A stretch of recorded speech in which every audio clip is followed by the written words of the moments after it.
مخلوق کے آگے ہاتھ نہ پھیلانا یہ دین ہے، چوری سے بچنا یہ دین ہے، ڈاکے سے بچنا یہ دین ہے، ناچ گانے آوارگی بے حیائی فحاشی سے بچنا یہ دین ہے، عورت کا پردے میں رہنا یہ دین ہے، عورت کا حیادار ہونا یہ دین ہے، مرد کا غیرت مند ہونا یہ دین ہے، بوڑھوں کا ادب احترام اکرام یہ دین ہے، علماء کی قدر قیمت دل میں بٹھانا ان کی خدمت کرنا یہ دین ہے، کافر سے بھی حسن سلوک یہ دین ہے، پڑوسی کافر بھی ہو تو اس کا بھی میرے نبی نے حق بتایا یہ دین ہے۔ یہ ساری باتوں میں کون سی بات ہے جو فطرت کے خلاف ہے؟ مشکل وہ ہوتی ہے، مشکل وہاں ہے جہاں فطرت نہ ہو۔ بھوکے کے لیے روٹی مشکل، پیاسے کے لیے پانی مشکل، تھکے ہوئے کو سونا مشکل ہے۔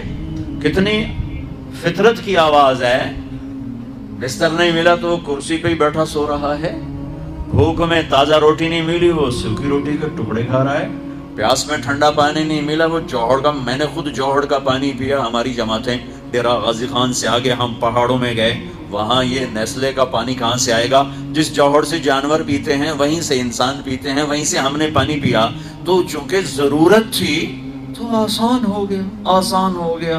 شہر میں اس کا ہم وضو بھی نہ کریں اس سے، بھئی تو بڑا گدلا پانی ہے، اور وہاں پورا گلاس پیا ہے کہ پیاس ہے، پیاسے کو پانی کون سا مشکل ہے؟ ایو دین فطرت کی آواز ہے، دین نیچر کی آواز، فطرت اللہ التی فطر الناس علیہا لا تبدیل لخلق اللہ۔ میرے رب فرما رہے ہیں کہ میں نے تمہیں فطرت انسانیت، فطرت اسلام پہ پیدا کیا، اور فطرت پہ چلنا کوئی مشکل نہیں ہے۔ مشکل ایک وجہ سے ہے کہ پہلی مشکل ہے ہم نے سیکھا نہیں، دوسری مشکل ہے ہمیں کسی نے سکھایا نہیں، تیسری مشکل ہے آج کا ماحول نافرمانی کا ہے۔ مشکل باہر کی وجہ سے ہے، اندر کی وجہ سے نہیں ہے۔ مشکل باہر کی وجہ سے ہو گئی، اندر کی وجہ سے مشکل نہیں ہے۔ ہر مسلمان ایک اور لفظ، یہ ہم تو دنیا دار ہیں آپ دیندار ہیں، بھائی جس نے کلمہ پڑھا ہے وہ دیندار ہے، جس کے پاس کھانے کو روٹی ہے وہ دنیا دار ہے، جو کپڑے پہنتا ہے، کچھ مزدوری کرتا ہے، محنت کرتا ہے وہ دنیا دار ہے، وہ مل چلاتا ہے وہ دنیا دار ہے، جس نے کلمہ پڑھ لیا وہ کوٹھے پر بھی بیٹھی طوائف ہے تو وہ دیندار ہے، وہ ایمان والی ہے، دین والا۔ ہاں کسی کے پاس تھوڑا، کسی کے پاس زیادہ، کسی کے پاس بہت زیادہ، کسی کے پاس ایک وقت کی روٹی دوسری کی نہیں، کسی کے پاس 2 وقت کی کل کی نہیں، کسی کے پاس ہفتے مہینے کا رزق آگے کا نہیں، یہ سارے دنیا دار ہیں۔ کسی کے پاس سال کی روٹی کا سامان موجود ہے، یہ سارے دنیا دار ہیں، لیکن تھوڑے درمیانے زیادہ، تو یہی تو دیندار کا، جس نے کلمہ پڑھا ہے وہ دیندار ہے، جس نے زندگی بھر سجدہ نہیں کیا پر کہتا ہے لا الہ الا اللہ محمد رسول اللہ، کہتا ہے اشہد ان لا الہ الا اللہ واشہد ان محمد رسول اللہ، جو یہ کہتا ہے اس کو مبارک ہو، وہ دیندار ہے۔ ہاں تھوڑا دین ہے لیکن دیندار ہے۔ یہ تقسیم بڑی غلط ہے، یہ تقسیم بڑی غلط ہے کہ جی آپ دیندار ہیں ہم دنیا دار ہیں۔ اس لفظ نے 2 خرابیاں پیدا کی ہیں۔ دینداروں میں تکبر پیدا ہو گیا، جو ذرا کبیرہ گناہوں سے بچتے ہیں، حرام سے بچتے ہیں، عورتیں پردہ دار ہیں، تسبیحات میں ہے، اور مرد جھوٹ نہیں بولتے، حلال کماتے ہیں، سود سے بچتے ہیں، ان سارے بڑے گناہوں سے بچتے ہیں۔ یہ دیندار کے لفظ نے ان میں لا شعوری تکبر پیدا کیا۔ اس کی نشانی کیا ہے کہ وہ گناہگار مسلمان سے نفرت کرتے ہیں، انہیں حقیر سمجھتے ہیں۔ نرگس ایک ناچنے والی لڑکی تھی، میں اسے حج پہ لے گیا، پہلے میں نے بہت سے تانے سنے اور پتہ نہیں کیا کیا کچھ سنا، پھر اس کو بیٹی بیٹی کہہ کر ساتھ لے کے چلا، میدان عرفات میں پہنچے تو شام کو وہ بہت زارو قطار رو رہی، جب شام ہوئی کیا ہوا؟ کہ میدان عرفات میں تو اللہ کہتا ہے میرا بندہ آج اتنے گناہ لے کے آ جتنے بارش کے قطرے، آہے ہائے، جتنے ریت کے ذرے، واہ، جتنے درختوں کے پتے، قربان جاؤں، جتنے گردش ایام میں بننے والے دن اور رات، ان کے گھڑی اور گھنٹے، لا اتنے گناہ لے کے آ۔ ہے کوئی دنیا میں اتنے گناہ کرنے والا؟ میرے رب کی قسم، ساری دنیا کے انسان مل کر گناہ کریں تو اتنے نہیں بن سکتے۔ اور میرا اللہ یوں ایک مرد ایک عورت سے کہہ رہا ہے آج میرے دربار میں آ، تو آ گئی تو آ گیا، لا کتنے ہیں؟ بارش کے قطروں کے برابر، جی ہاں، درختوں کے پتوں کے برابر، جی، ریت کے ذروں کے برابر، گردش ایام میں بننے والے دن رات کے برابر 25 ارب سال سے دن رات بن رہے ہیں، 25 ارب سال سے دن رات بن رہے ہیں۔ اچھا ایک دفعہ کہ یا اللہ معاف کر، وہ کہتی ہے یا اللہ معاف کر، وہ کہتا ہے یا اللہ معاف کر، تو اس کے یا اللہ معاف کا فا بھی زبان پہ نہیں آتی کہ عرشوں سے آواز آتی، جاؤ میں نے معاف کر دیا، جاؤ میں نے معاف کر دیا۔ تمہیں بلایا ہی اپنا بنانے کے لیے ہے۔ اب اوپر والا تو یہ کہہ رہا ہے، اور نیچے کیا نظام چلا، وہ کیوں رو رہی کہ میں وہ میٹرس بچھاتے ہیں عرفات میں بیٹھنے کے لیے، تو 3-4 خواتین بیٹھی تھیں پردہ دار تسبیح والی، وہ جا کے بیٹھی تو انہوں نے اس کو وہ بے عزت کیا، وہ بے عزت کیا کہ اٹھ جاؤ یہاں سے، تم اس قابل نہیں ہمارے ساتھ بیٹھو۔ ہائے ہائے ہائے،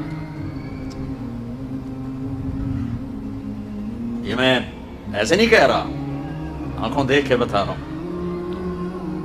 یہ تو جی دیندار لوگ، ہم دیندار ہیں، تم دنیا دار ہو، شرابی ہو، جواری ہو، سود خور ہو۔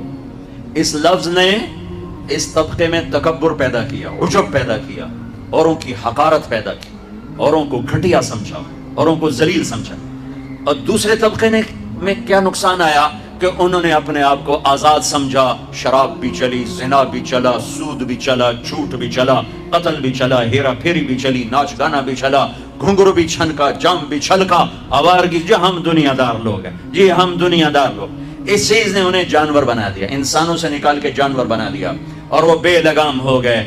جیسے گاڑی کا کنٹرول ختم ہو جائے تو وہ بے لگام ہوتی ہے، کسی دیوار میں ٹکرائے، درخت میں ٹکرائے، گاڑی سے ٹکرائے، اپنے سواروں کو مارے، اگلی سواری کے سواروں کو مارے۔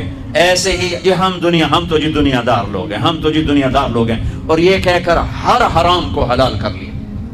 ابے جھوٹ کیوں بول رہے ہو جی ہم تو دنیا دار لوگ ہیں، ابے سود کیوں کھا رہے ہو جی ہم تو دنیا دار لوگ ہیں، ابے یہ ناچ گانے کی محفلیں کیوں سجو جی ہم دنیا دار لوگ ہیں، ابے رشوت کیوں لے رہے ہو جی ہم دنیا دار لوگ ہیں، نماز کیوں نہیں پڑھتے ہو جی ہم دنیا دار لوگ ہیں، روزے کیوں نہیں رکھتے جی ہم دنیا دار لوگ ہیں۔ یہ اس تقسیم نے دو بڑے نقصان جو میں نے آنکھوں دیکھے، کانوں سنے، انہی میں تو زندگی بیت گئی ہے، انہی میں زندگی بیت گئی ہے۔ اس تقسیم نے یہ بڑے نقصان پہنچائے۔ ہر مسلمان مرد عورت دیندار ہے، کلمہ جو پڑھتا ہے، ہر مسلمان مرد عورت دنیا دار ہے، کپڑے نہیں پہنے، چھت کے نیچے نہیں رہتا، روٹی نہیں کھاتا، کسی نہ کسی کمائی کے سلسلے میں لگا ہوا نہیں ہے، ہر مرد عورت دیندار ہے۔ ہاں لیول چھوٹا بڑا ہے تو مشکل اسلام نہیں، مشکل یہ ہے کہ سیکھا نہیں، مشکل یہ ہے کہ سکھایا نہیں، مشکل یہ ہے کہ ماحول میں سچ نہیں ہے۔ اور جب سارے جھوٹ بولیں تو سچ بولنا مشکل ہو جاتا ہے، سارے نماز چھوڑیں تو نماز پڑھنا مشکل ہو جاتا ہے، سارے روزہ چھوڑ رہے ہوں تو روزہ رکھنا مشکل ہو جاتا ہے، ساری بے پرد ہو جائیں تو پردہ کرنا مشکل ہو جاتا ہے، سارے وعدہ توڑنے والے ہوں تو وعدہ نبھانا مشکل ہو جاتا ہے۔ یہ مشکل باہر سے آئی ہے، اندر میں نہیں ہے۔ ایک اور آیت پیش کرتا ہوں، ایک اور آیت، ایک تو میں نے اللہ کی یہ بھی اللہ کا ہی فرمان ہے، لیکن وہ ایک اور اینگل سے تھا، یہ دوسرے اینگل سے۔ لقد کان لکم، کوئی یہ نکالو، اس وقت یہ نکالو، لقد کان لکم فی رسول اللہ اسوۃ حسنہ۔ واہ واہ، برابر ربی ہے نا۔ اچھا، اللہ نے کیا خوبصورت لفظ استعمال کیا، حسنہ۔ کیا کہہ رہے ہیں کہ کراچی والوں، میرے نبی تمہارے لیے انتہائی خوبصورت نمونہ ہے زندگی گزارنے کے لیے، میرے نبی کی زندگی میں تمہارے لیے خوبصورت نمونہ۔ یہاں آپ آخری نبی ہیں اور آپ پر آ کر نبوت مکمل ہو رہی ہے، شریعت مکمل ہو رہی ہے اور کتاب مکمل ہو رہی ہے، اور میں 3 لفظ حدیث سے پیش کرتا ہوں، اختم بکتابہم الکتب وبشریعتہم الشرائع وبدینہم الادیان۔ یہ پہلی کتابوں میں جو اللہ کا فرمان ہے وہ کہ میرے نبی آ رہے ہیں۔ یہ شاہ علیہ السلام نے ارشاد فرمایا پچھلی کتابوں کا کہ جن کی کتاب پر کتابیں ختم، جن کے دین پر دین مکمل، جن کی شریعت پر شریعت مکمل، جن کی کتاب پر کتابیں مکمل۔ اس سارے بیک گراؤنڈ میں لفظ آنا چاہیے تھا لقد کان لکم فی رسول اللہ اسوۃ کاملہ، کہ میرے نبی کی زندگی تمہارے لیے مکمل نمونہ ہے، مکمل ضابطہ حیات ہے۔ اللہ نے کامل کا لفظ چھوڑ کر حسنہ، حسنہ، نیکی کو بھی کیا کہتے ہیں؟ حسنہ۔ سبحان اللہ، حسنہ کسی کہتے ہیں؟ خوبصورت، خوبصورت۔ میرے اللہ کہہ رہے ہیں میرے نبی تمہارے لیے بہت خوبصورت نمونہ ہے۔ نیکی کو کہا خوبصورت چیز، اپنے حبیب کی زندگی کو کہا خوبصورت نمونہ۔ یہ خوبصورت کا لفظ کیوں فرمایا ہے؟ کہ میرے بھائی بہنوں، حسن، خوبصورتی کسی دلیل کی محتاج نہیں ہوتی۔ وہ خوبصورتی آواز میں ہو جادو جگائے گی، وہ منظر میں ہو دل کو کھینچے گی، وہ شکل میں ہو دل کھینچیں گے، وہ کلام میں ہو جادو ہوگا، وہ اشعار میں ہو انسان جھومے گا، وہ کسی گھر میں ہو، کسی برتن میں ہو، کسی سواری میں ہو، کسی پھول میں ہو، کسی پرندے میں ہو، کسی پہاڑ میں ہو، کسی دامن میں ہو، کسی شکل میں ہو، کسی آواز میں ہو، کسی صورت میں ہو، تاج محل میں ہو یا ہمالیہ پہاڑ میں ہو، خوبصورتی کو دلیل نہیں چاہیے سوائے اندھے کے، سوائے اندھے کے۔ ہر پڑھا لکھا ان پڑھ حسن سے متاثر ہوتا ہے۔ 14ویں رات کا چاند سر پر ہو اور کوئی کہے جناب اے 14ویں دا چاند سونا ہوندا ہے یا کوڑا ہوندا ہے، مینوں دلیل دیو، تے انہوں 100 لتر مارو کہ تیرے سرے 100 ایسا سے مار رہے ہیں کہ تیرا دماغ ہلے ہویا ہے۔ 14ویں دے چاند دی دلیل منگدا پیا سونا ہے کہ کوڑا ہے۔ اور میری سمجھو جو پنجابی سرائکی، میں بیچ میں اپنی زبان کی طرف چلا جاتا ہوں، معاف کر دیں، تم کراچی والے کیا سمجھو؟ عاشق ہوں میں عشق کماں میں، دل رکھیں وانگ پہاڑاں ہو۔ اب مجھے شاعری بھی یاد آ گئی، سہ سہ بدیاں ہزار علا میں، کر جانے باغ بہاراں ہو۔ منصور جائے چک سولی دیتے، جڑے واقف کل اسراراں ہو۔ سجدیوں سر چائیں نبا ہو، توڑے کافر کہن ہزاراں ہو۔ عاشق سوئی حقیقی جیڑا، قتل معشوق دے مننے، سر نو جوڑے تے مکھ نہ موڑے، بھویں 100 تلواراں کھنے۔ سچا عشق حسین علی دا باہو، سر دیتے تے راز نہ بھنے۔ تمہیں سمجھ میں آئے نہ آئے، مجھے مزہ ضرور آیا۔ کہتے ہیں 14ویں کے چاند کی دلیل دو خوبصورت ہے، انہیں کہنو لتر پھیرو۔ تاج محل خوبصورت ہے کہ نہیں، دلیل دو۔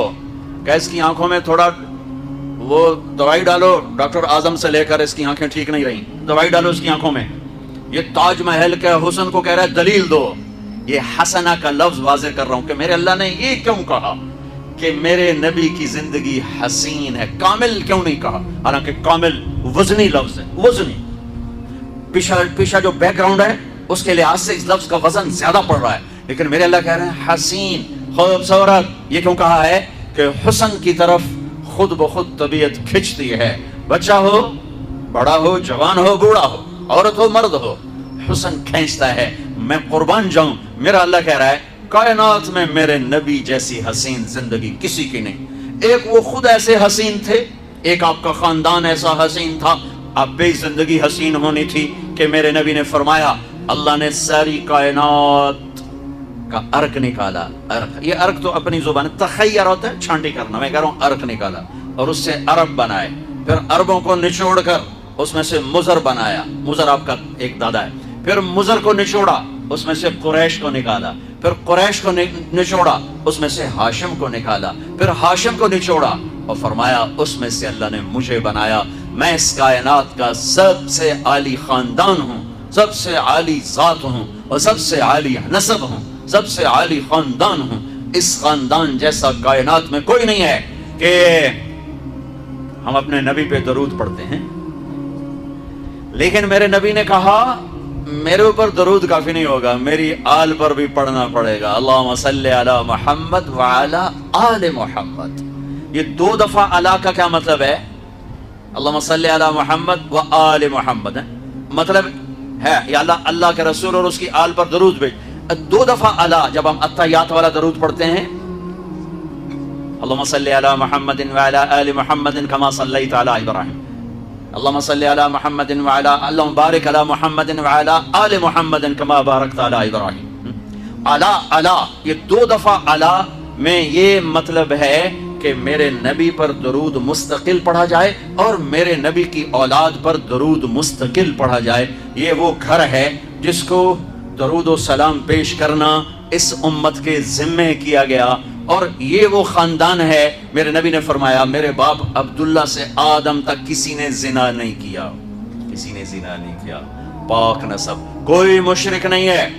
آزر، قرآن کہتا ہے لے ابی ہے آزر، اب باپ کو بھی کہتے ہیں، اب چاچے کو بھی کہتے ہیں، اب دادے کو بھی کہتے ہیں، اب پردادا کو بھی کہتے ہیں، اور والد صرف اس کو کہتے ہیں جس کی پشت سے بچہ ماں کے پیٹ میں جاتا ہے۔ سمجھے؟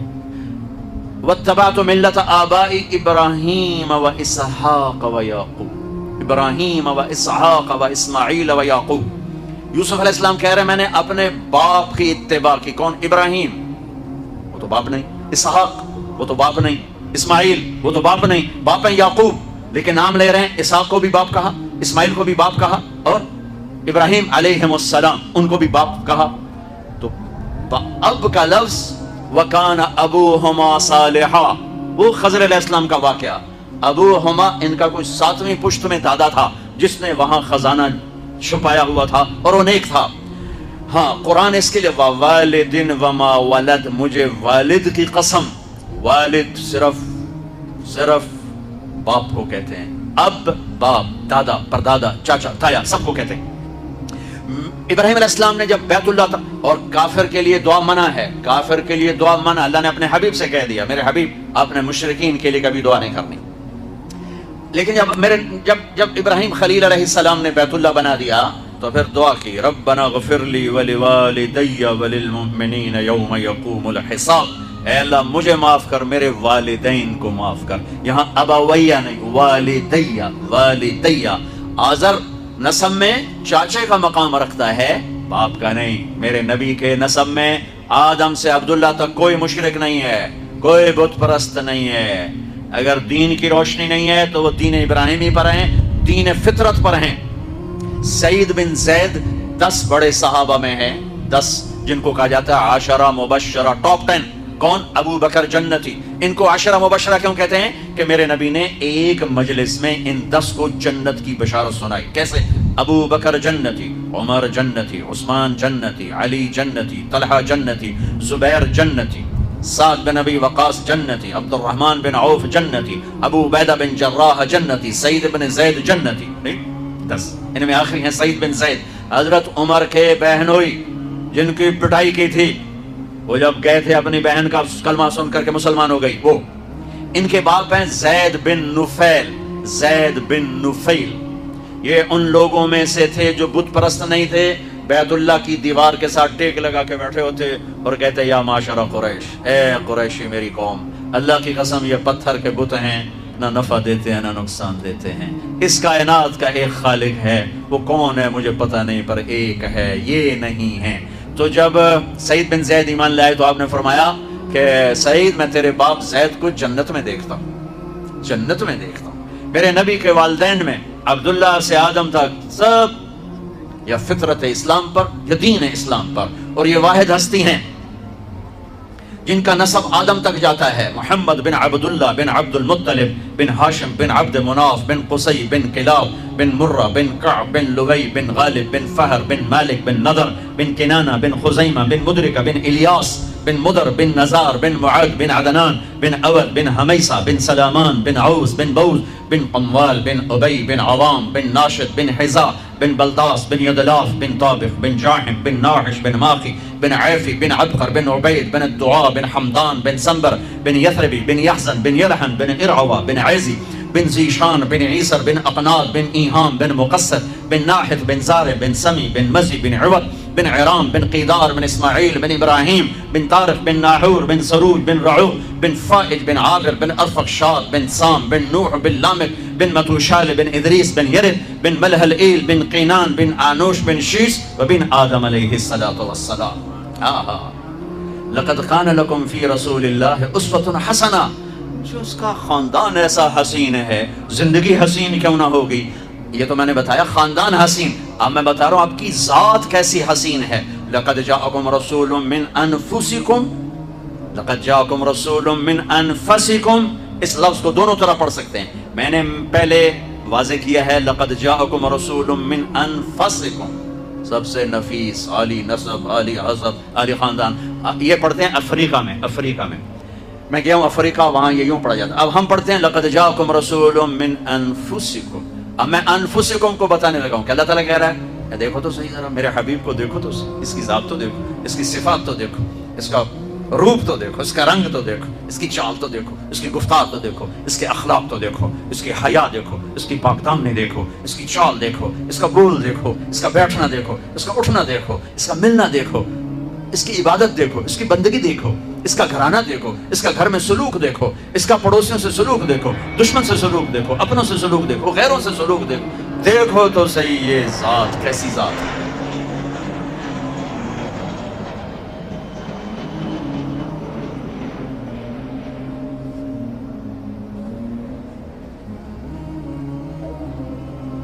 میرے نبی کیسے تھے؟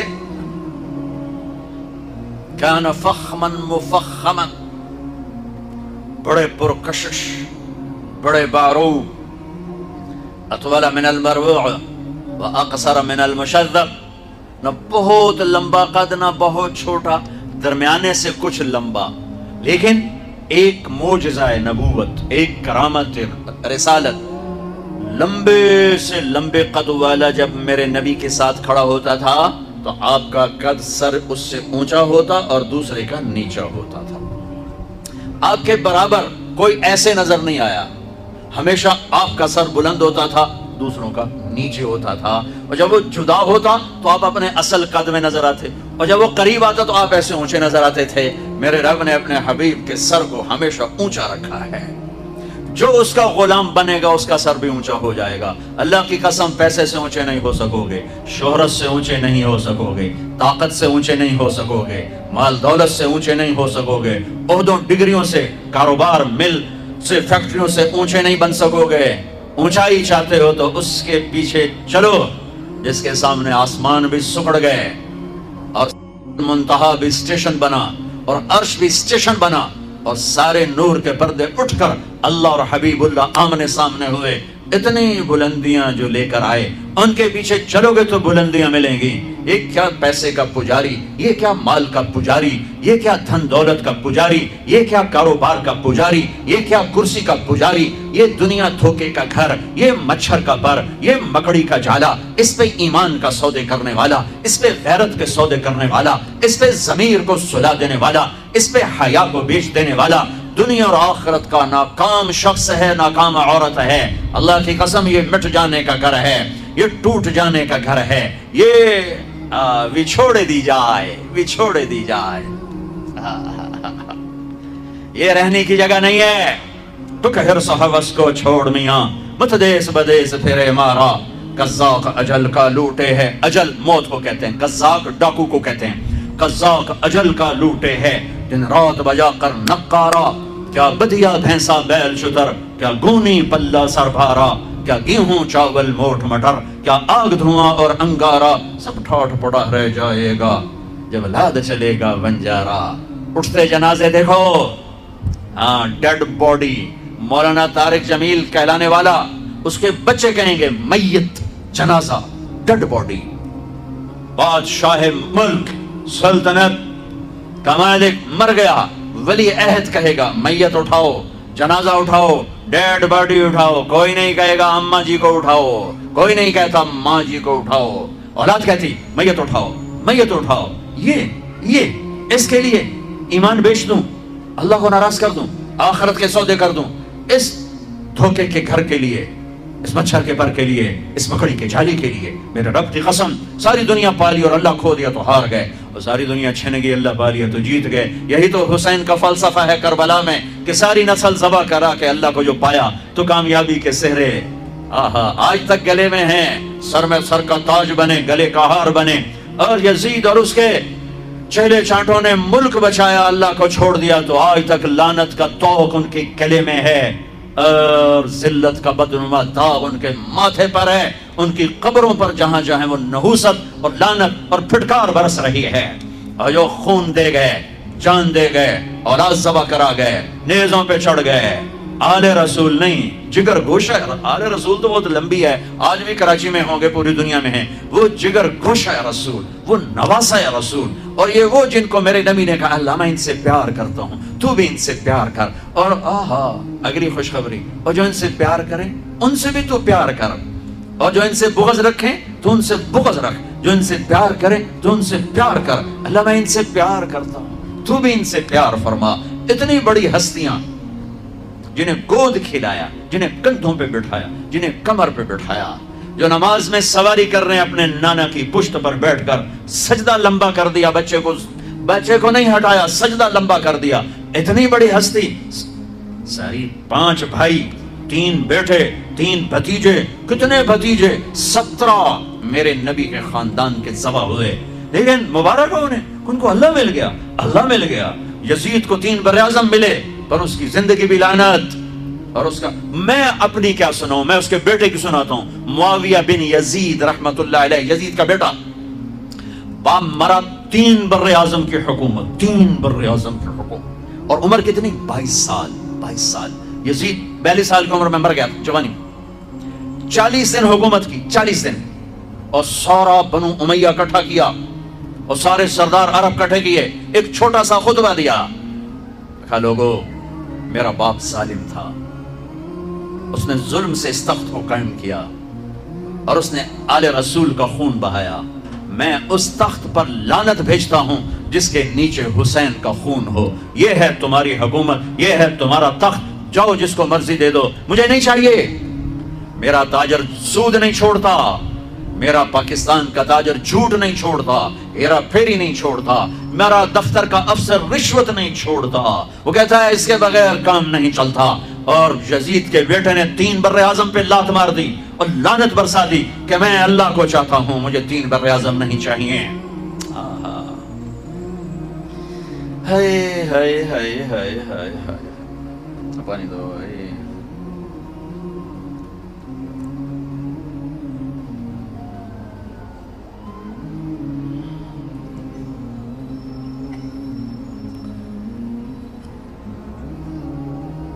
اطول من المربوع و اقصر من المشذب، گھر، میں تو اولاد پہ درود بھیجنے کا حکم، پر انہوں نے اللہ کو راضی کرنے کے لیے اپنا سب کچھ قربان کیا، پیغام پہنچا دیا کہ یوں اللہ کو راضی کیا جاتا ہے۔ کہ میں دوبارہ آتا ہوں، میرے نبی کیسے تھے؟ یہاں سے شروع کرتا ہوں۔ عظیم الہامہ، بڑا سر، بال کیسے تھے؟ رجل الشعر، نیم گھنگریالے بال، کول سیاہ، داڑھی کیسی تھی؟ کف اللحیہ، گھنی داڑھی، ایک مٹھ قدرتی، نیم گھنگریالی۔ کچھ سفید بال تھے، ہاں، داڑھی میں، سر میں 14 سفید بال تھے، اور ایک روایت میں 20 سفید بال تھے۔ آپ نے ان کو کلر لگایا، مہندی لگائی۔ نیچے آؤ، ماتھا کیسا تھا؟ واسع الجبین، کشادہ۔ چہرہ کیسا تھا؟ یتلالو وجہہ تلالو القمر لیلۃ البدر، 14ویں رات کے چاند کی طرح چہرہ چمکتا تھا، 14ویں رات۔ جابر بن سمرہ کہتے ہیں 14ویں کا چاند سر پہ تھا، اور ہمارے محبوب ہمارے درمیان تھے، ہم مسجد کے صحن میں تھے، کہ میں کبھی چاند دیکھتا، کبھی آپ کو دیکھتا، اور آپ نے سرخ دھاری دار چادر اوڑھی ہوئی تھی، ایک دھاگا سیاہ ایک سرخ، میں یوں دیکھتا پھر یوں دیکھتا، تو مجھے میرے نبی چاند سے زیادہ حسین نظر آ رہی تھی۔ ماتھا، اب ایک جز، ماتھا واسع الجبین، کشادہ، بھمیں ازج، صوابغ من غیر قرن، 3 صفات، بھمیں گھنی، اور کمان کی طرح گول، جیسے عورتیں کر کے وہ میک اپ کر کے بناتی ہیں ایسے مصنوعی طرح گول، میرے نبی کی اللہ نے گول بنائی، پوری آنکھوں پر ان کو یوں گھمایا، اور من غیر قرن، یہاں بال نہیں، یہاں بال نہیں، کیونکہ یہاں بال خوبصورتی کو گہنا دیتے ہیں، یہاں بال نہیں تھے۔ یہاں ایک رگ تھی، بینہما عرق یدرہ الغضب، یہاں ایک رگ تھی، جب آپ کو غصہ آتا تھا تو آپ اظہار تو فرماتے نہیں تھے ہماری طرف، آپ برداشت فرماتے تھے، لیکن اس کا جو ری ایکشن ہوتا تھا تو یہاں ایک رگ ایسے ایسے ایسے پھڑکتی تھی۔ نیچے آؤ، آپ کی آنکھیں کیسی تھیں؟ ادعج اور اشکل اور انجل اور ابرج اور احور اور اکحل، واہ واہ واہ، اور اہدب، 7 صفات ہیں میرے نبی کی آنکھوں کی، اور جس کا خلاصہ یہ ہے کہ ایسی آنکھ کبھی اللہ نے کسی کو دی ہی نہیں، ایسی آنکھ بنائی ہی نہیں۔ آنکھیں پرکشش ہوں تو باقی کمزوری کو بھی وہ چھپا دیتی ہیں۔ سارا چہرہ خوبصورت ہو، آنکھ کھا جاوے چین تو سارا حسن ہی بیڑا بڑھ جاندہ ہوتا۔ تو میرے نبی کی آنکھ ادعاج موٹی، اشکل لمبی، اس میں سرخ دھاریاں، اکحل بغیر سرمے کے سرما، اہدب یہ بال بڑے لمبے چمکدار، انجل، ابرج، اہدب، احور، اکحل، ادعج، اشکل، اکحل، یہ سب میرے نبی کی آنکھ کا حسن و جمال ہے، کمال ہے کہ جب ایسے آپ آنکھ اٹھاتے تھے، آپ حیا کی وجہ سے آنکھ اٹھا کے مردوں کو بھی نہیں دیکھتے تھے، عورت تو عورت سے ملتے تھے، عورتوں سے ملتے تھے، لیکن آنکھ نہیں اٹھتی تھی حیا کی وجہ سے۔ میری نسل رات کو ساری رات کیا تباہی، بے حیائی، بے غیرتی میں ڈوبی ہوئی دیکھ رہی ہے۔ ہمیں مارنے کے لیے ایٹم بم نہیں چاہیے، ہماری بے حیائی ہمیں لے ڈوبے گی اگر توبہ نہ کی۔ آپ یوں دیکھتے تھے، یہ آپ کے دیکھنے کا میں نہیں کر لفظ کا ترجمہ کر رہا ہوں، جل نظر الملاحظہ، اس لفظ کا آپ دیکھتے تھے کنکھیوں سے نظریں چکا کے، ان کناروں سے دیکھتے تھے۔ کبھی کبھی آپ آنکھ اٹھاتے تھے ایسے، تو جب آپ آنکھ اٹھاتے تھے نا تو پھر تمام صحابہ، ایسا نور ہوتا تھا، سارے صحابہ یوں ہو جاتے تھے، ایک آنکھ آپ کے چہرے پر نہیں پڑتی، سب ایسے ہو جاتے تھے۔ صرف دو آدمی آپ کو اس وقت دیکھ سکتے تھے، ایک ابو بکر اور ایک عمر، بس باقی کوئی نہیں دیکھ سکتا تھا۔ وہ آپ کو دیکھ کے مسکراتے، آپ انہیں دیکھ کے مسکراتے۔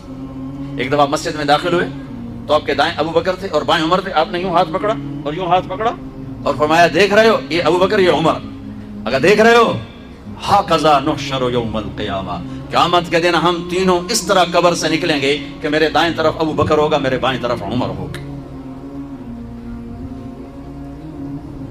آپ کا ناک کیسا تھا؟ اقن العرنین، یہ باریک، یہاں سے باریک اور تھوڑا سا ہلکا سا یہاں سے اوپر، ہلکا سا اشم، ہلکا سا یہاں ایک نور جگمگ کرتا تھا۔ گال کیسے تھے؟ سہل الخدین، برابر پچکے ہوئے، کمزوری کی علامت، ابھرے ہوئے موٹاپے کی علامت، گول خوبصورت، سہل خوبصورت گولائی میں، اور یہ جگہ یاقوت کی طرح، مرجان کی طرح، انار کی طرح جگمگ کرتی تھی، سرخ سفید۔ ہونٹ کیسے تھے؟ غلیع الفم، چوڑا منہ، راشدہ، تراشے ہوئے ہونٹ، خوبصورت۔ جب وہ کھلتے تھے اس میں سے دانت چمکتے باہر آتے تھے مسکراتے ہوئے، تو کیا ہوتا تھا؟ براق الثنایا، جب آپ مسکراتے تھے تو دانتوں سے نور نکل کے دیواروں پہ پڑتا تھا، ایسے ایسے جیسے یہ ٹوتھ پیسٹ والے نے، انہوں نے وہ مصنوعی چٹا رنگ کر کے دنداں نو دکھایا اندر، مصنوعی رنگ۔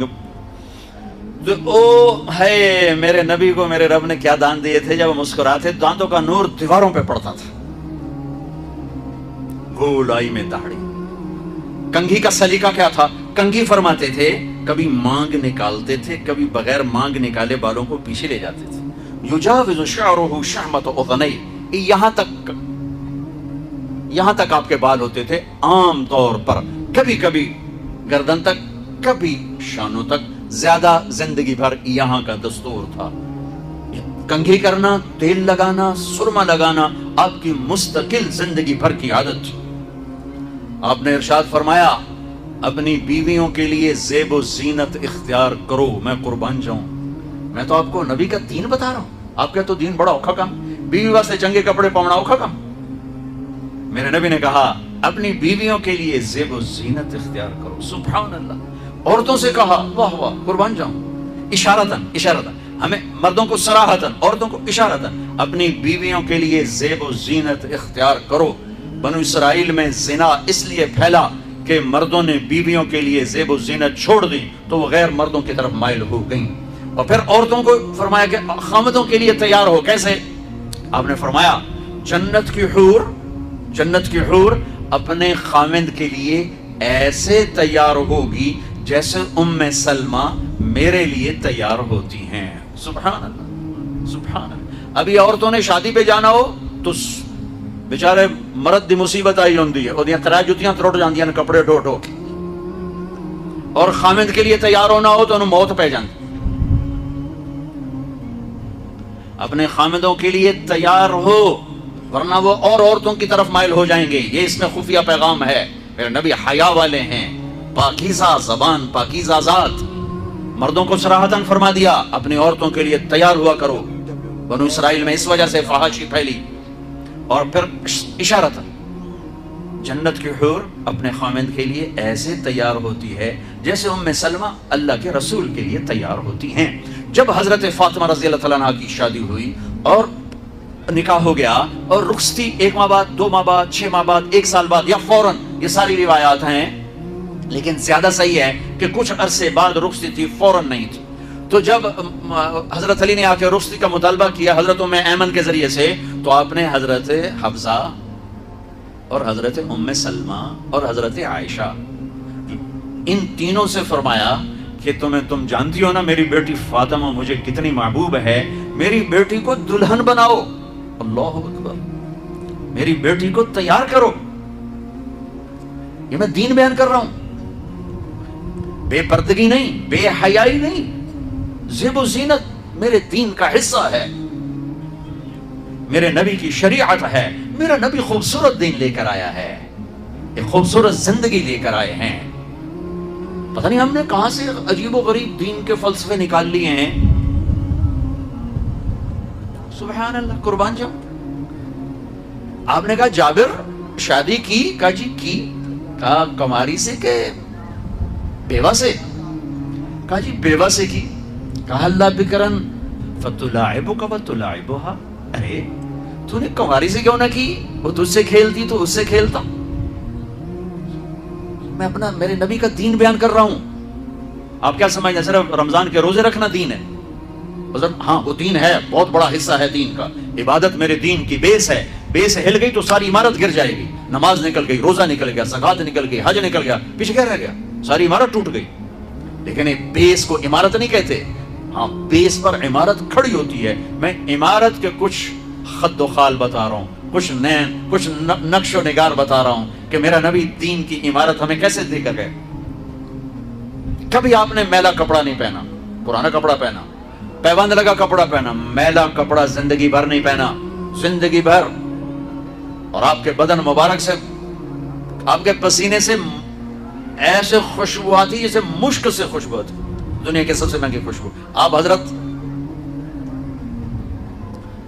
ام سلیم کے گھر میں آرام فرما رہے تھے دوپہر کے وقت, تو آپ یوں کر کے سوئے ہوئے تھے, یوں یہ کونی آگے نکلی ہوئی تھی. آنکھ کھلی تو دیکھا ام سلیم نے یہاں بوتل رکھی ہوئی تھی, یہاں. تو آپ نے کہا کیا کر رہی ہو؟ تو کیا تھا, چونکہ گرمی, پنکھے تو ہے نہیں, پسینہ یہاں سے نیچے گر رہا تھا. ام سلیم نے نیچے بوتل رکھی ہوئی تھی اور وہ سارا پسینہ اس کے اندر جمع کر رہی تھی. کہا ام سلیم کیا کر رہی ہو؟ کہا یا رسول اللہ یہ آپ کا پسینہ اکٹھا کر رہی ہوں, یہ مشک سے زیادہ خوشبودار ہوتا ہے. میرے نبی نے کبھی گندے کپڑے نہیں پہنے, کبھی میلے کپڑے نہیں پہنے. پرانا پہنا ہے, پیوند لگا پہنا ہے, میلا نہیں پہنا. میرا دین یہ نہیں کہتا کہ ایسی شکل میں آ جاؤ کہ لوگ بھاگنے لگ جائیں.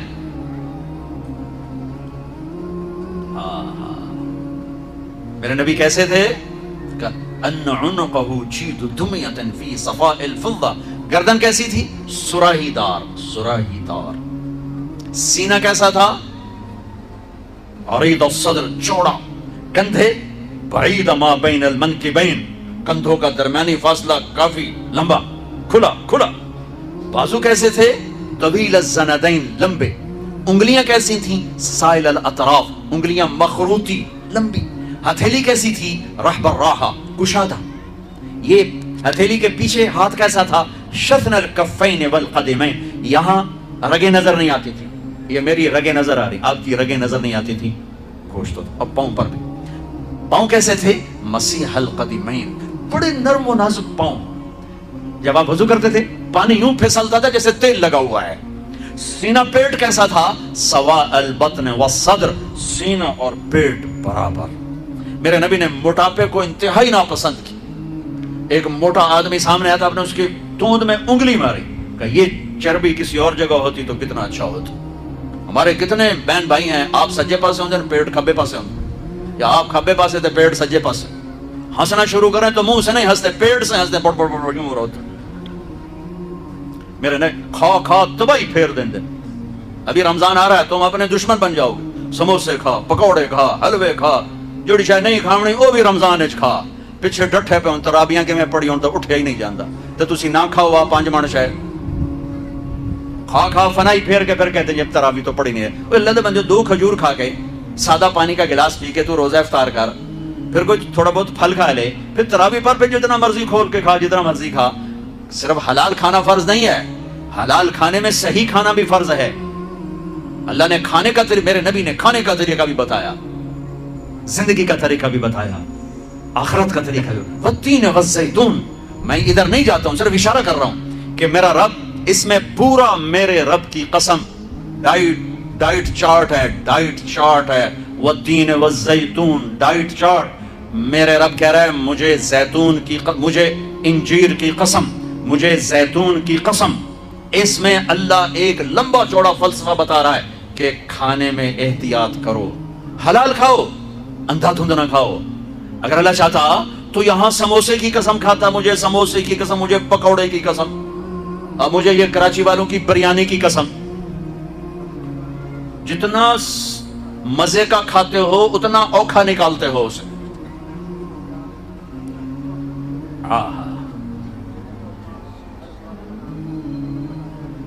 میرے نبی پوری زندگی لے کر آئے ہیں, پوری زندگی لے کر آئے ہیں. تو دائیں بائیں سے چیزیں کٹھی ہو جاتی ہیں, ذہن میں آتی, میں ادھر چلا جاتا ہوں. میں اپنے نبی کی ذات بتا رہا ہوں, ذات کہ آپ کا سینہ اور پیٹ برابر, زندگی بھر پیٹ بھر کے کھانا نہیں کھایا, زندگی بھر. لا ناکل حتی نجوع واذا اکلنا لا نشبع, بھوک کے بغیر کھاؤ نہیں, ٹائم پہ نہ کھاؤ, بھوک پہ کھاؤ, اور جب کھاؤ تو پیٹ نہ بھرو, پیٹ نہ بھرو, تھوڑا رکھ کے کھاؤ, رکھ کے کھاؤ. ایک ڈاکٹر سے میری بات ہو رہی تھی کہ وہ کہہ رہا تھا کھانے کے بعد پانی مت پئیں. میں نے کہا ڈاکٹر صاحب حدیث میں تو آتا ہے کہ کھانے میں, کھانے کے ساتھ پانی ہے, جب کھانا کھاؤ ایک حصہ کھانے کے لیے, ایک پانی کے لیے, ایک ہوا کے لیے. وہ کہنے لگا مولانا اگر تو وہ ایسا ہی کھائے جیسے میرے نبی نے کہا ہے, پھر تو پانی پینا ضروری ہے کہ معدے کا کچھ حصہ خالی ہو جس میں پانی جائے, پھر وہ غذا کو تھوڑا سا وہ نرم کرے اور وہ اس کو ہضم کرنے میں مدد کرے. لیکن ہمارے لوگ کھاتے ہیں کہ یہاں تک جب تک نوالا نہیں آتا ہوں جب کھاتا ہی کچھ نہیں, کھاتا ہی کچھ نہیں. ان کو پانی پینا بڑا مصیبت بنے گا کہ معدہ کھڑا ہو جائے گا, ایسے پھول جائے گا, پھر وہ حرکت نہیں کر سکے گا.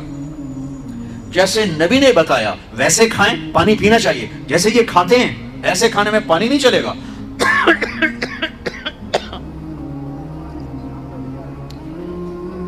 ہاں ہاں ہاں. ایک اور اماں کی آپ کو بات سناتا ہوں, حضرت ام معبد الخزاعیہ. ان کا پورا قصہ نہیں سناتا ہوں, صرف ان کے چند الفاظ سناتا ہوں.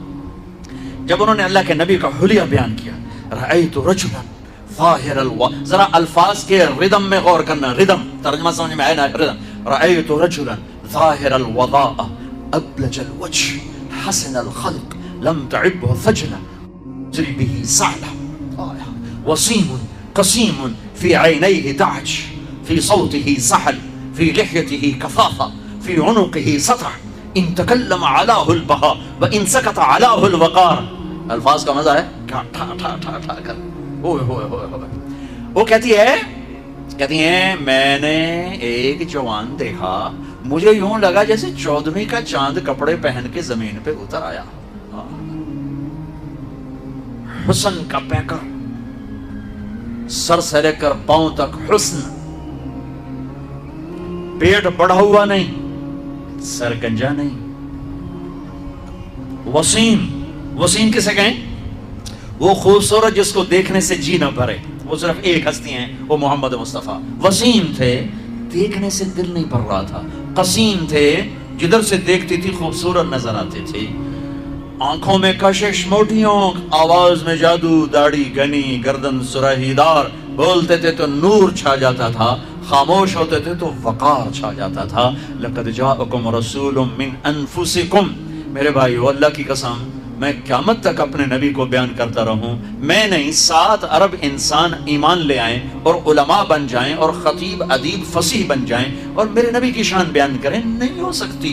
اللہ اور اس کے رسول ہماری پہنچ سے باہر ہیں، ہمارے الفاظ کی تعبیر سے اوپر۔ لیکن میں نے صرف وہ بتایا جو حدیث میں ہے، چند اپنے الفاظ شامل کیے۔ جب میرا نبی ذات میں ایسا حسین ہے، خاندان ایسا حسین ہے، تو زندگی حسین نہیں ہوگی، زندگی خوبصورت نہیں ہوگی۔ اسلام میرے نبی کی زندگی کا نام ہے، اسلام میرے نبی کی زندگی کا نام ہے، اسلام میرے نبی کے دن اور رات کا نام ہے، اسلام میرے نبی کی خلوت اور جلوت کا نام ہے، اسلام میرے نبی کے بچپن، لڑکپن، جوانی اور اللہ کے بارگاہ تک پہنچنے کا نام ہے۔ بھائیو، اس سے حسین تو کوئی چیز نہیں ہے۔ سیکھو، ہم نے سیکھا نہیں، ماں باپ سکھائیں، یہ سکھاتے نہیں۔ یہ تبلیغ کا کام صدیوں بعد ایک محنت ملی ہے جو میرے نبی کی زندگی کو سیکھنے کی محنت ہے، فرقہ واریت کے زہر سے پاک ہے۔ آپ سے بھی ہاتھ جوڑ کے کہتا ہوں، رمضان آ رہا ہے، امت بن کے رمضان گزارنا، فرقہ بن کے نہ گزارنا، طبقات میں تقسیم ہو کے نہ گزارنا۔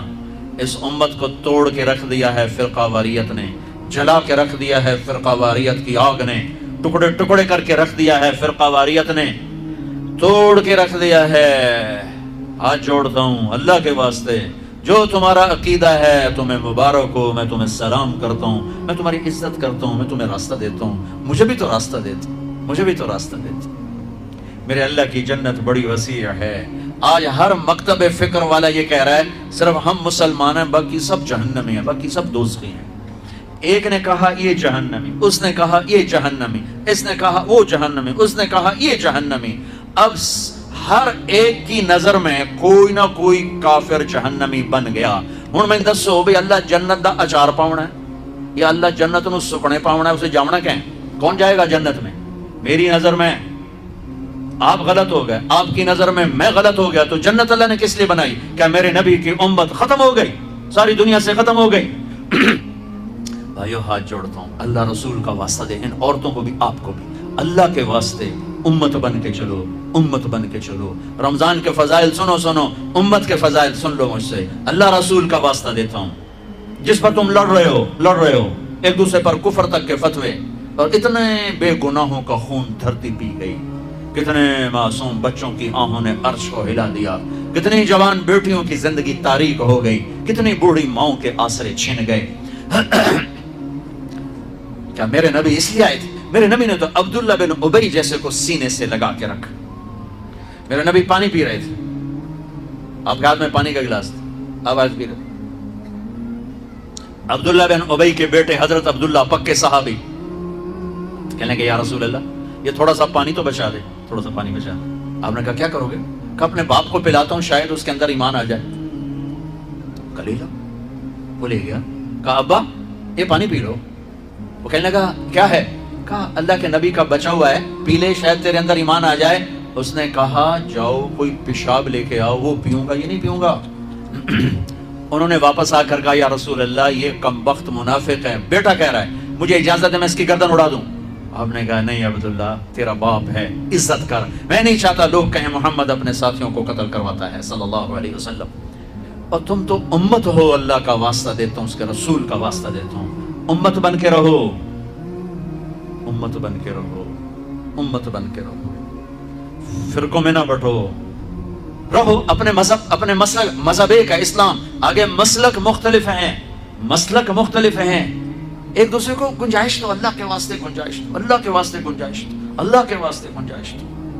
میں علماء کے سامنے ہاتھ جوڑتا ہوں، امت کو امت بناؤ، امت کو فرقوں میں نہ بانٹو، ایسی باتیں مت کرو جس سے یہ نفرت کی آگ میں سلگنے لگیں اور ایک دوسرے کے گریبانوں تک ان کے ہاتھ چلے جائیں، اور مسجدوں پہ لڑائیاں، مسجدوں میں لڑائیاں، مسجدوں پہ قبضے۔ سفینہ ڈوب رہا ہے اور کشتی کے مسافر آپس میں لڑے جا رہے ہیں، او میرے بھائی ہو، کشتی کنارے لگا لو، پھر لڑنے کا شوق پورا کر لینا۔ یہ تو گرداب میں پھنسی امت ہے، اسے کسی کنارے تو لگنے دو، پھر تمہیں لڑنے کا شوق ہے تو لڑ لینا۔ نہ کرو، ایسا نہ کرو، ایسا نہ کرو۔ میرے نبی ایک خوبصورت زندگی لائے ہیں، کوئی رخ کسی نے لیا، کوئی رخ کسی نے لیا، کوئی پہلو کسی نے لیا، کوئی پہلو کسی نے لیا، لیکن اسی پر ہی کیا سے کیا ہو گیا ہے. تو میں یہ کہہ رہا تھا، بیچ میں بات آ گئی. ضروری ہے، میں ہر بیان میں کہتا ہوں، ہر بیان میں کہتا ہوں، آپ سے بھی کہتا ہوں، علماء کی قدر کرو، چاہے وہ فرقہ واریت کو بولیں، ان کی قدر کرو، ان کے سینے میں علم ہے، ان کی عزت کرو. ہاں اکیلے میں ان کے پاؤں پڑھ کے کہو حضرت ہمیں کوئی اللہ رسول کی بات بتائیں، کوئی آپس میں جڑنے کی بات بتائیں، کوئی آپس میں جڑ کے چلنے کی بات بتائیں. ٹوٹ جانے سے تسبیح کا دھاگا ٹوٹ جائے تو دانے تسبیح نہیں کہلاتے، اینٹیں بکھر جائیں تو وہ گھر نہیں کہلاتی. آپس میں جڑی ہوئی اینٹوں کا نام گھر ہے، بکھری ہوئی اینٹوں کو ملبہ کہا جاتا ہے. ملبہ، وہ ملبے کا ڈھیر ہے، وہ گھر نہیں. آج میرے نبی کی امت بکھرے ہوئے گروہ ہیں، ٹوٹے ہوئے موتی ہیں، فرقوں میں بٹے ہوئے، نفرتوں سے بھرے ہوئے. ایک آواز لگا رہا ہوں، پتہ نہیں دلوں تک پہنچے نہ پہنچے، لیکن احباب جمع ہے میر، حال دل کہہ لے، پھر التفات دل دوستاں رہے نہ رہے. میرے نبی کی خوبصورت زندگی ہے جس کی ایک بنیاد، جو میں کہہ رہا ہوں، بنیاد کیا ہے؟ نماز. وہ 5 وقت فرض ہے. پہلی امتوں پر 2 فرض تھی، فجر 2 رکعت، عصر 2 رکعت، ختم. ہمارے اوپر 5 فرض ہیں. ان کی نمازوں میں قرآن کی تلاوت، ان کی کتاب کی تلاوت نہیں، ہماری نماز میں قرآن کی تلاوت. جتنا ابھی رمضان میں قرآن سنا جائے گا، قرآن سنا جائے گا. میں آ رہا تو راستے میں اشتہار تھے، 5 روزہ تراویح، 3 روزہ تراویح، 10 روزہ تراویح. ضرور کرو 3 دن میں نے بھی سنا 3 دن میں قرآن، لیکن میں مسافر آدمی ہوں، میں ایک جگہ رہتا نہیں ہوں پہیے کی طرح، تو میں ایک مسجد میں تراویح نہیں پڑھ سکتا. اس لیے میں کیا کرتا ہوں کہ 10 دن میں سن لیتا ہوں، 15 دن میں سن لیتا ہوں، 3 دن میں بھی سنا، 5 دن میں بھی سنا، 6 دن میں بھی سنا، اور پھر اپنا سفر ہے جہاں تراویح ملی پڑھ لی. لیکن یہ میں کیا محسوس کر رہا ہوں کہ 3 دن پڑھ کے ہن چھٹی کرو، موج ہو گئی، لے تراویحاں دی چھٹی ہو گئی. تراویحوں کی چھٹی نہیں ہوئی، قرآن کی چھٹی ہو گئی. تو قرآن آپ نے سن لیا، ٹھیک ہے، مبارک ہو. آپ 5 دن میں سنیں مبارک، 10 دن میں سنیں مبارک، 3 دن میں سنیں مبارک. لیکن پھر کہو جی ہن تراویحاں بھی چھوڑ دے، یہ گھاٹے کا سودا ہے، یہ گھاٹے کا سودا ہے، یہ گھاٹے کا سودا ہے. کسی امت پہ ان کی کتاب پڑھنا فرض نہیں تھا نماز میں، ان کو یاد ہی نہیں ہوتی تھی. ہمیں قرآن یاد ہوتا ہے، ہمارا قاری پڑھتا ہے، ہم سنتے ہیں، پڑھتا ہے، ہم سنتے ہیں. حضرت عثمان رضی اللہ عنہ 1 رکعت میں پورا قرآن پڑھ کے رکوع کرتے تھے، 1 رکعت میں پورا قرآن پڑھ کے رکوع فرماتے تھے. لیکن ہم نے تو اللہ تعالیٰ سے ٹھیکہ کیا، ٹھیکہ نہیں تو ٹھیکہ، ہم نے اللہ سے ٹھیکہ کیا کہ اسی صرف قل ہو اللہ پڑھنی، باقی سارا قرآن سڑ کو لے جا. میرے پنجاب میں دیہاتی آدمی ہوں، میرے پنجابی سارے صرف قل ہو اللہ پڑھنی ہے. 4 رکعتوں قل ہو اللہ، دعائے قنوت قل ہو اللہ، فجر قل ہو اللہ، ظہر قل ہو اللہ، عصر قل ہو اللہ، مغرب قل ہو اللہ، عشاء قل ہو، باقی قرآن تو لے جا مولا سانو پتہ نہیں ہے کہ. تو کم از کم او بھائی آخری 10 صورتیں تو یاد کر لو، آخری 10 صورتیں تو یاد کر لو بھائی. 4 رکعت میں 4 صورتیں پڑھو. حضرت عثمان 1 رکعت میں پورا قرآن ختم فرمایا کرتے تھے. نماز ہماری بنیاد ہے. الصلاۃ وما ملکت ایمانکم، اے میری امت نماز نہ چھوڑنا، نماز نہ چھوڑنا، نماز نہ چھوڑنا. باقی سارے اعمال سیزن ہے، سیزن کے سیزن. رمضان کا سیزن آ رہا ہے. زکوٰۃ 2 منٹ کا کام ہے، آپ ساری کٹھی 1 کو دے دو، 2 کو دے دو، 10 کو دے دو، پورے سال میں تقسیم کر کے دو، آسان کام ہے. دوسرا زکوٰۃ ہر مسلمان پہ نہیں ہے، مالدار پر ہے. مالداروں سے عرض کروں گا زکوٰۃ دیں. میرے ملک کے مالدار بہت تھوڑے ہیں جو زکوٰۃ دیتے ہیں. اگر صرف کراچی کے لوگ زکوٰۃ دیں تو کراچی سے لے کر سکردو تک کوئی غریب نہیں رہے گا. کسی غریب کی بیٹی وہ ایسے نہیں بیٹھی رہے گی کہ ہاتھ پیلے کرنے کے لیے پیسے کوئی نہ ہو. کوئی بیمار بغیر علاج کے نہیں مرے گا. صرف کراچی کے تاجر زکوٰۃ پوری دے دیں، سکردو تک کوئی غریب نہیں بچے گا. زکوٰۃ دینے والے بہت تھوڑے ہیں. حج مالداروں پر ہے. نماز ایک ایسی چیز دہرائی جاتی.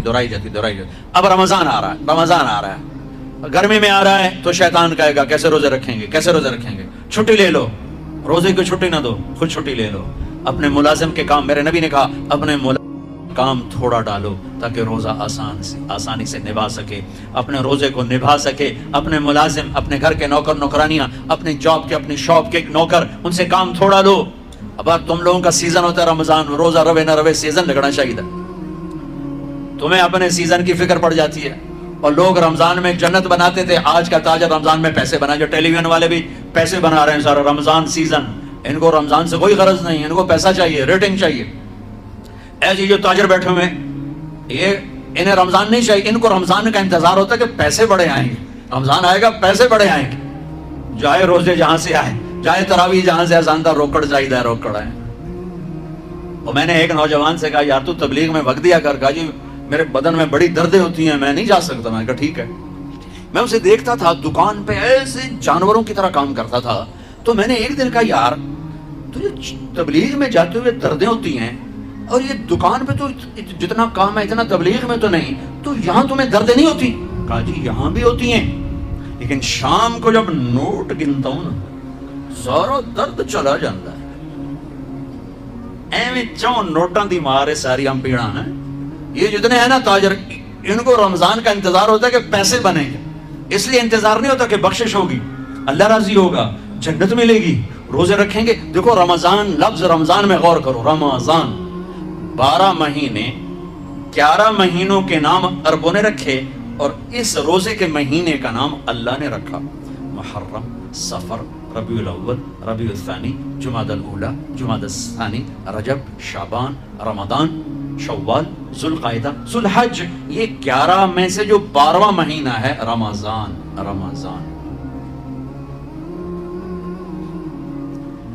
اس کا قرآن میں ذکر آیا, شہر رمضان الذی انزل فیہ القرآن.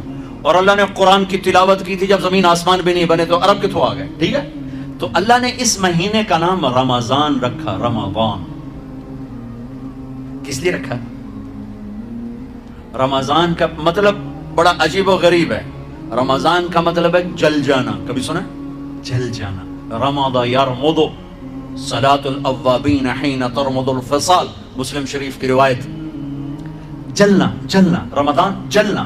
یہ روزے اور اس لفظ رمضان جلنے میں کیا جوڑ ہے؟ کیا جوڑ ہے؟ جوڑ یہ ہے سبحان اللہ کہ بھوک اور پیاس اندر میں آگ لگاتے ہیں. آگ لگاتے ہیں. ٹھیک ہے, آگ کا کیا کام ہے؟ جو چیز ڈالو, بھسم, کاغذ ڈالو, پردہ ڈالو, لوہا ڈالو, لکڑ ڈالو, کپڑا ڈالو, مٹی تو سوا بن گئی. ٹھیک ہے, تو یہ جو بھوک اور پیاس, اور اب جون کا رمضان ہے تو بھوک پیاس عروج پر ہوگی, اس سے آگ بھی عروج پر ہوگی.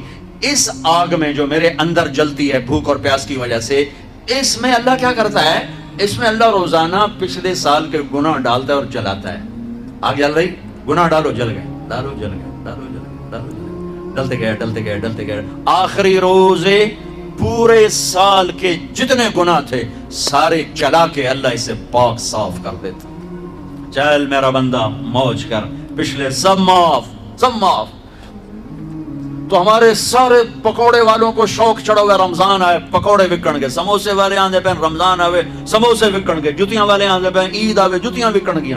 وہ کسی کو یہ شوق ہی نہیں کہ بخشش ہوگی, اللہ راضی ہوگا, جنت ملے گی, اللہ کے محبت میں بھوک لگے گی, اللہ کے عشق میں پیاس لگے گی. وہ بھوک اور پیاس کی جو تڑپ اور کسک ہے, پھر ہم ہاتھ اٹھا کے اللہ سے مانگیں گے, ہم کہیں گے یا اللہ, تو عرش کے دروازوں تک میری پکار جائے گی, ساتوں آسمان میری پکار سے گونج اٹھیں گے. مجھے یقین ہے کہ میرا اللہ کہتا ہے, میرا نبی فرماتے ہیں کہ اللہ رمضان میں سارے آسمان کے فرشتوں سے فرماتا ہے روزے رکھنے والوں کی دعا پر آمین کہو. عرش کے فرشتوں سے اللہ فرماتا ہے میری تسبیح چھوڑ دو, رمضان کے روزے رکھنے والوں کی دعا پر آمین کہو, آمین کہو.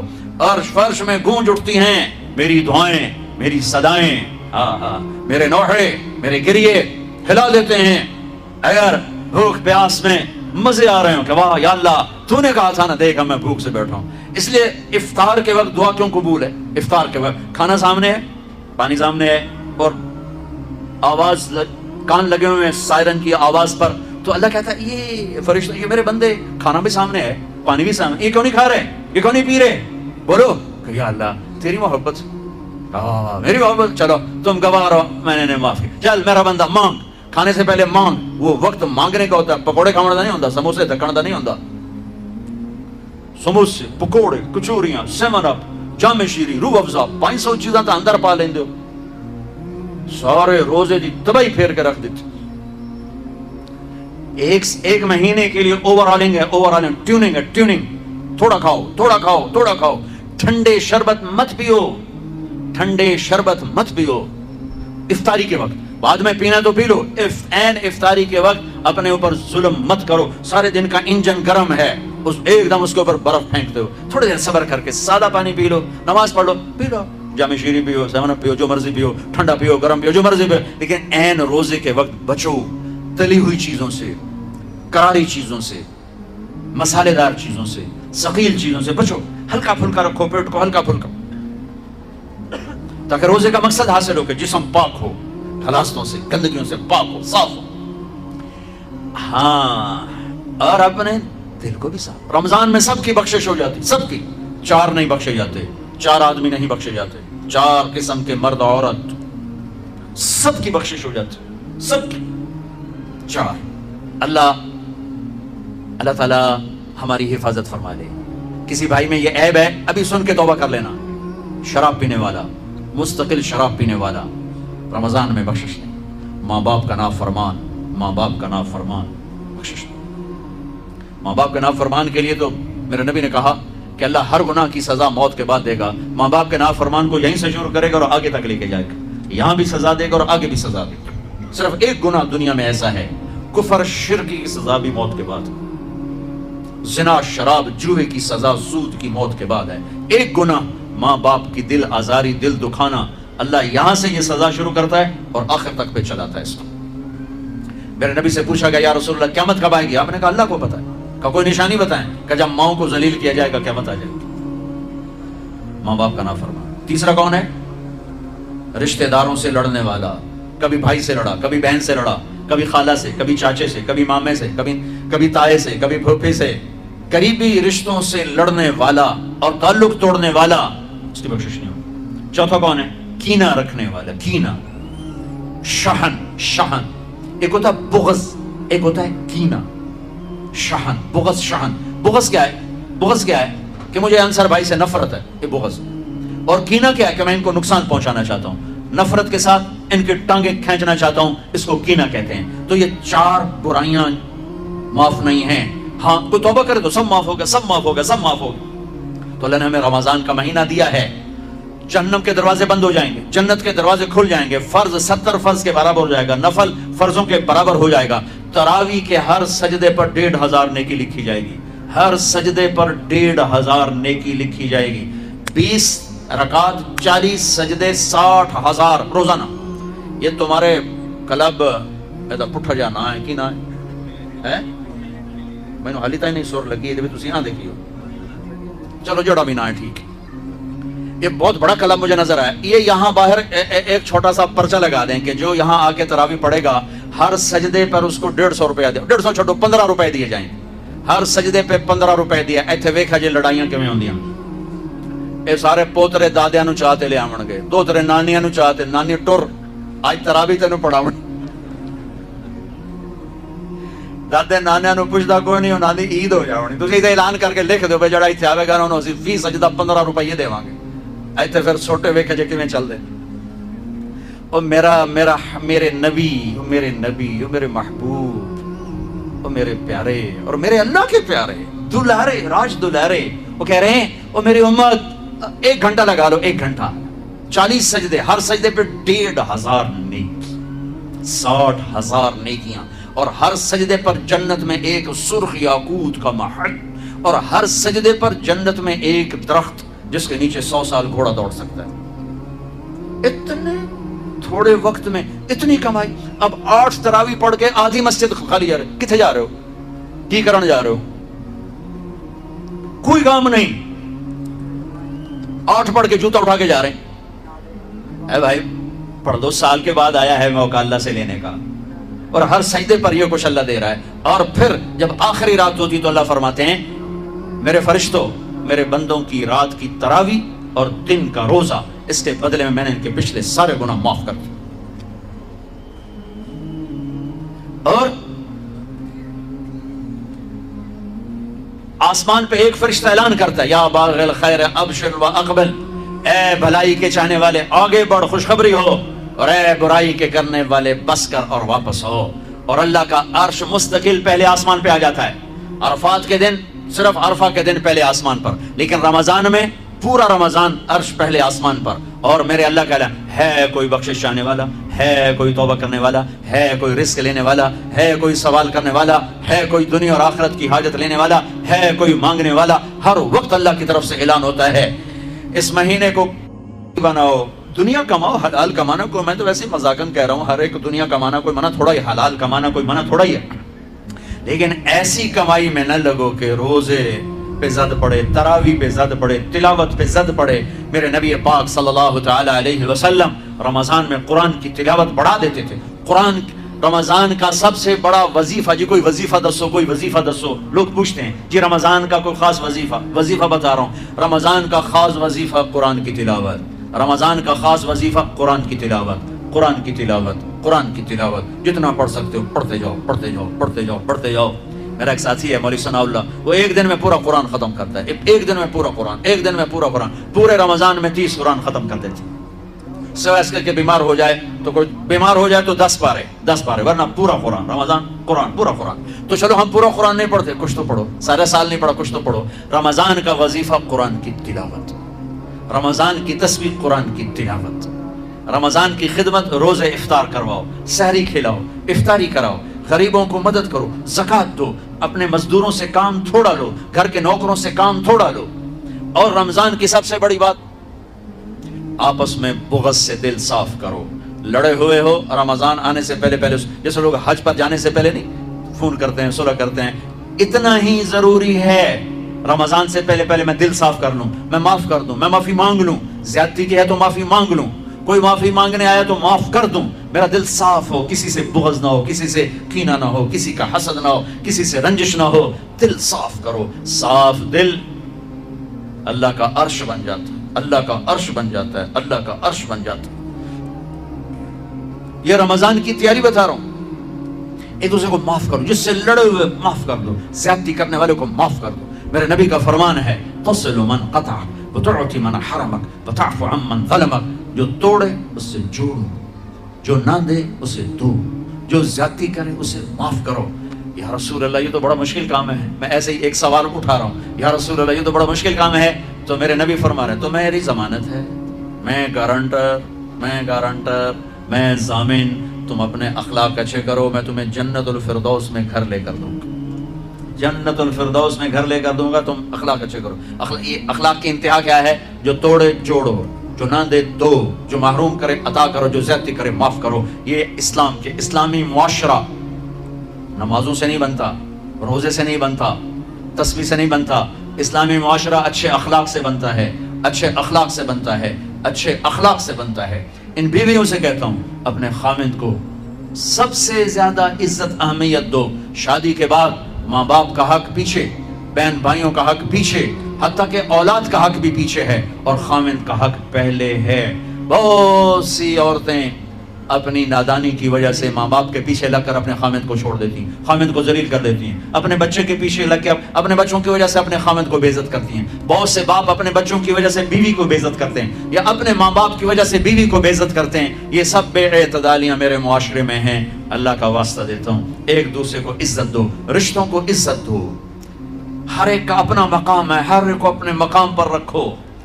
ماں باپ کی وجہ سے بیوی کو بے عزت نہ کرو، بیوی کی وجہ سے ماں باپ کو بے عزت نہ کرو، بیوی اپنے ماں باپ کی وجہ سے خامند کو بے عزت نہ کرے.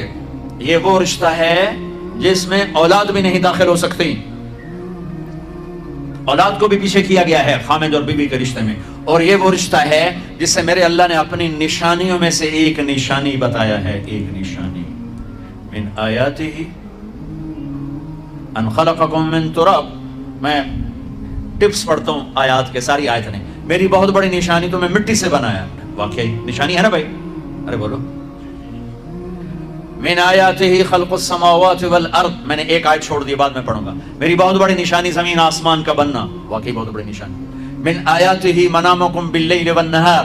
میری بہت بڑی نشانی تمہارا سو جانا اٹھنا. واقعی بہت بڑی نشانی. من آیاتہ یریکم البرق خوفا وطمعا. میری بہت بڑی نشانی بادل، بجلی، گرج، بارش. واقعی. من آیاتہ ان تقوم السماء والارض بامرہ. میری بہت بڑی نشانی زمین آسمان کھڑے ہوئے ہیں. من آیاتہ ان یرسل الریاح مبشرات. میری بہت بڑی نشانی کہ گرم ہوائیں ایک دم ٹھنڈی ہو کر بادل لے کر آتی. اب میں وہ آیت پڑھتا ہوں جو میں نے چھوڑ دی تھی، اور جو شاید آپ نے اس اینگل سے کبھی سوچا نہ ہو کہ اللہ کس چیز کو اپنی نشانی کہہ رہا ہے اور کتنی بڑی بڑی نشانیوں میں اس کو لا رہا ہے. میری بہت بڑی نشانی مٹی سے بنایا. میری بہت بڑی نشانی زمین آسمان بنایا. میری بہت بڑی نشانی جاگنے سونے کا سلسلہ بنایا. میری بہت بڑی نشانی بارش، بجلی، گرج، چمک. میری بہت بڑی نشانی زمین آسمان کا تھمے رہنا. میری بہت بڑی نشانی ہواؤں کا بادل لانا. اب سنو. من آیاتہ ان خلق لکم من انفسکم ازواجا لتسكنوا إليها وجعل بينكم مودة ورحمة إن في ذلك لآيات لقوم يتفكرون. اللہ اکبر. صرف یہاں جو تفکرون کا لفظ اللہ لے کر آئیں کہ غور کرو گے تو پتہ چلے گا نشانی کیا. میرا اللہ کہہ رہا ہے کہ میری بہت بڑی نشانی ہے کہ میں نے خامد اور بیوی کا رشتہ بنایا. کبھی یہ اس طرف دھیان گیا کہ یہ جو ہم خامد بیوی بیٹھے ہیں یہ اللہ کی بہت بڑی نشانی کا بھی خیال ہے؟ اللہ اکبر. اللہ نے ماں باپ کا رشتہ بنایا اسے نشانی نہیں کہا. اللہ تعالیٰ نے اولاد کا رشتہ بنایا اسے نشانی نہیں کہا. اللہ نے دادے پوتے بھی جتلائے اسے نشانی نہیں کہا. اللہ نے پھوپھی خالہ بھی بتائیں, دادیاں نانیاں بھی بتائیں, اسے اللہ تعالیٰ نے نشانی نہیں فرمایا. نشانی کسے فرمایا؟ خامد اور بیوی یہ میں نے رشتہ بنایا, یہ میری کتنی بڑی نشانی ہے. اس ایک رشتے کو باقی رکھنے کے لیے سینکڑوں آیات ہیں, سینکڑوں آیات. اور طلاق سے نفرت کا اظہار. میرے نبی نے کہا علی طلاق سے بچنا. جب طلاق دی جاتی اللہ کا عرش کانپ اٹھتا ہے. ناجائز طلاق, بے جا, ضرورت کی وجہ سے طلاق لی بھی جا سکتی, دی بھی جا سکتی. یہ میں ایک اضافہ کروں گا. بہت سی بچیاں نہیں گزارا ہو رہا, خامد بدتمیز ہے یا سسرال ظالم ہے, وہ کہتی ماں سے میرا گزارا نہیں ہو رہا, میری جان چھڑا دو. نہیں بیٹی گزارا کرنا ہوگا, صبر کرنا ہوگا, گزارا کرنا ہوگا, یہیں رہنا ہوگا. یہ ماں باپ کا ظلم ہے, یہ ماں باپ کا اپنی اولاد پر ظلم ہے. ہمارا تو زمیندارہ ماحول ہے پنجاب کا. میں نے اپنے خاندان کی بتاتا ہوں, بچیوں پہ ظلم ہوتے دیکھے, پھر ان کی فریادیں بھی سنی, پھر ان کے ماں باپ کا ظلم دیکھا. اتنا ہی رہنا ہے, اتنا ہی گزارا کرنا ہے, بس اسا ایک باری تیرا کر دیتا ہے, ہن اسا کوئی نہیں کرنا, پیچھے مڑ کے نہ پئی آویں, جویں کرنا ہی کر, ساڈا کوئی ذمہ نہیں. ماں باپ کہتے ہیں, ماں باپ کہتے ہیں. اور وہ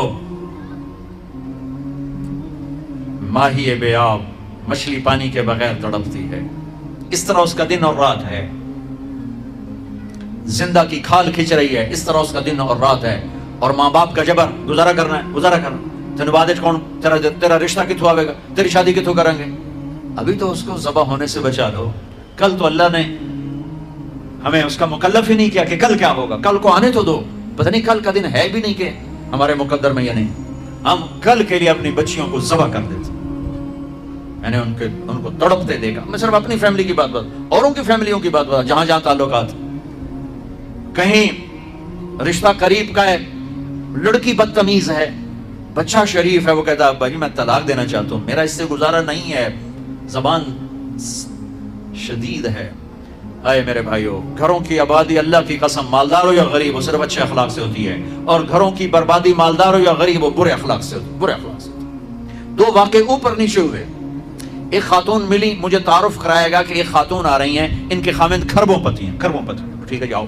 اس خاتون نے آتے ہی رونا شروع کر دیا, مولانا لوگ مجھے خوش قسمت سمجھتے ہیں کہ میں بہت بڑے مالدار کی بیگم ہوں, میرا دل زخمی ہے, میرے خامد کا سلوک اچھا نہیں, میں دولت کو آگ لگاؤں, یہ ہیرے کے سیٹ کو میں کیا کروں جب اس کا سلوک ہی میرے ساتھ اچھا نہیں.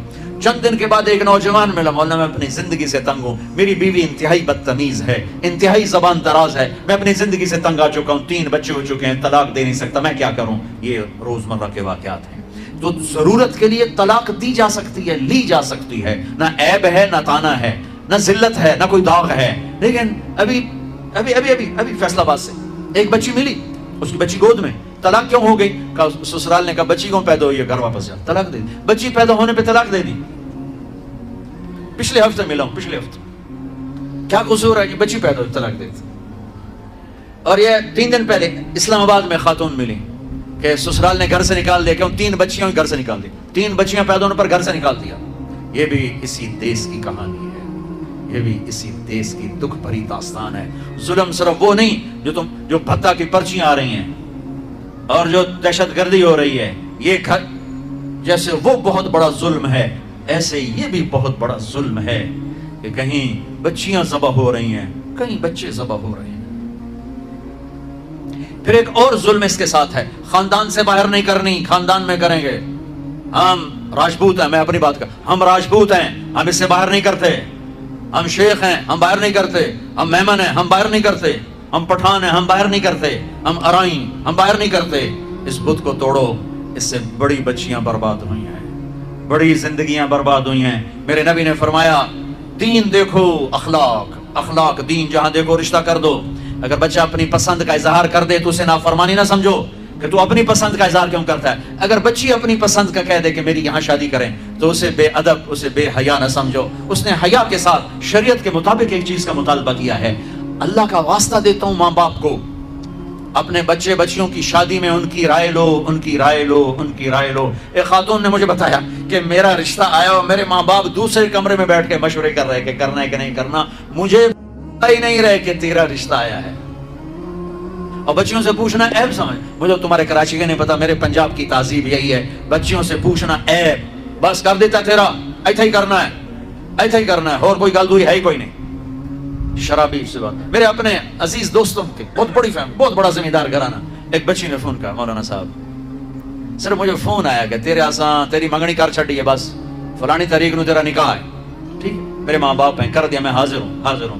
لیکن مولانا اتنا تو میرا حق تھا کہ شرابی سے تو نہ کرتے، ایک شرابی سے میرا نکاح کرتے. میرے خاندان میں اور لڑکے بھی تھے، ایک شراب، ان کو پتہ یہ شراب پیتا ہے. میری زندگی رل گئی اس کے پیچھے، شرابی کے پیچھے. ماں باپ کو ہاتھ جوڑتا ہوں، نکاح بچے بچی کا حق ہے، ان کی رائے کا احترام دو، مسلط مت کرو. یہیں کریں گے اور کہیں نہیں کریں گے. اولاد کو نافرمان کر دیا، زنا کے راستوں پر چلا دیا.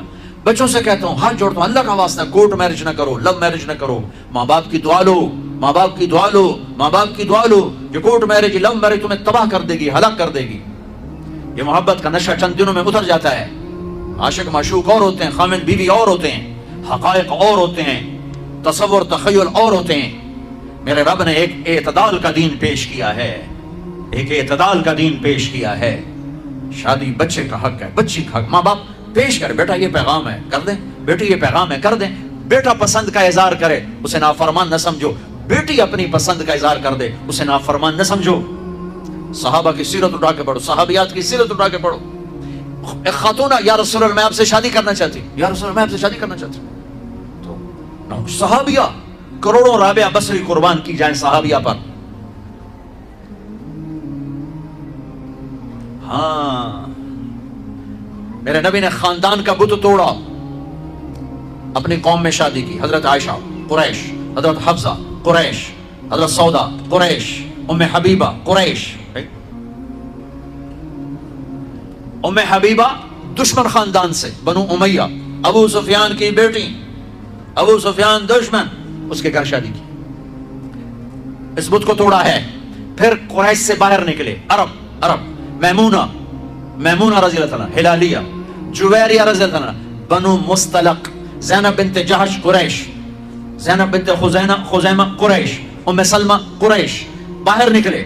زینب میمونہ ہلالیہ قریش سے باہر، جویریہ بنو مستلق قریش سے باہر. پھر ایک قدم آگے عربوں کے باہر شادی کی، یہودیوں میں. حضرت صفیہ، یہود، بنو قریظہ. آپ جانتے تھے کہ میری امت یہ بت کھڑے کرے گی، یہ بت کھڑے کرے گی. بچیاں بوڑھی ہو جائیں گی، کہیں گی بس راجپوت ملے گا تو کریں گے، نہیں تو نہیں. میمن ملے گا تو کریں گے، نہیں تو نہیں. شیخ ملے گا تو کریں گے، نہیں تو نہیں. یہ پتہ نہیں کتھوں آ گئے جٹ بٹ ناٹ، کتھوں کٹھے ہو گئے. قومیں تو پہچان کے لیے ہیں، نہ کہ ان دیواروں کو کھڑا کرنے کے لیے. پھر اپنی بچیوں کو سنو. میرے نبی نے حضرت زینب کا رشتہ کیا، ابو العاص، بنو امیہ، دشمن خاندان. حضرت رقیہ، حضرت عثمان، بنو امیہ، حضرت ام کلثوم، حضرت عثمان، بنو امیہ. مخالف دھڑے میں حضرت عثمان اپنا دھڑا چھوڑ کے آ گئے، لیکن پیچھے نسبت تو بنو امیہ ہے. ایک بچی فاطمہ اپنے گھر میں دی علی کو، اور وہ بھی کیسے دی؟ ایک حدیث سنو. میرے نبی نے فرمایا، ما تزوجت وما زوجت الا بوحی من السماء نزل به جبریل. میں نے جہاں شادی کی، میں نے جہاں بیٹی دی، پہلے آسمان سے جبریل آیا، حکم سنایا، پھر میں نے قدم اٹھایا. ٹھیک ہو گیا. اب حضرت علی رشتہ لے کر آئے، رشتے کا پیغام لے کر آئے، اور آ کر چپ کر کے بیٹھ گئے. آپ نے فرمایا، آپ کو تو پتا تھا علی کیوں آئے بیٹھے. آپ نے کہا علی کیسے آئے؟ چپ، شرم کی وجہ سے. 21 سال عمر تھی، بس فاطمہ کی 15.5 سال. پھر آپ نے خود کہا، علی فاطمہ کے رشتے کے لیے آئے ہو؟ تو آپ نے کہا انشاء، اور یہ کہہ کر اٹھ گئے. تو حضرت علی بڑے پریشان سے اٹھے اور باہر آ گئے. باہر صحابہ انتظار کر رہے تھے کہ کیا بنتا ہے. صحابہ نے پوچھا کیا ہوا؟ کہا انکار. کہیں انکار؟ وہ کیسے؟ کہا کچھ بھی نہیں بولے. تو عبد الرحمن بن عوف کہنے کے کچھ تو بولے ہوں گے. کہا انشاءاللہ کہا تھا. کہا تو ہو گیا. کہا وہ کیسے؟ کہا نبی کا انشاءاللہ ہاں ہوتا ہے.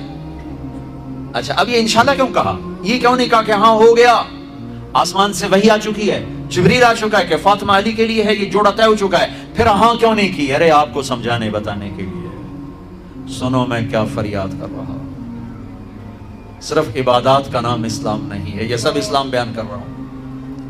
میرے نبی گھر آئے، فاطمہ جیسی جنت کی شہزادی کو بلایا، بیٹی فاطمہ علی کا رشتہ آیا ہے، ہاں کر دوں؟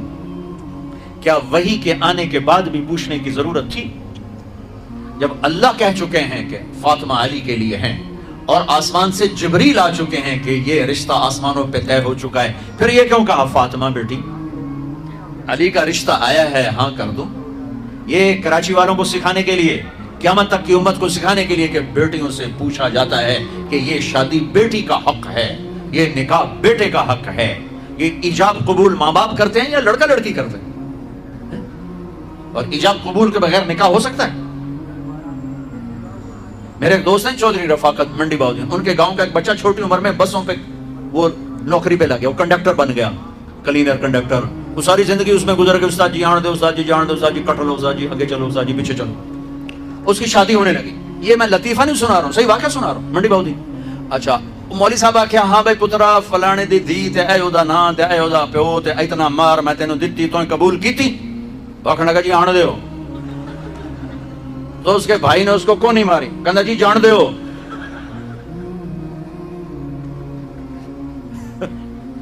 وہ سمجھا چاہتے بھی آن دیو تو جان دیو، کٹ لو کر لو۔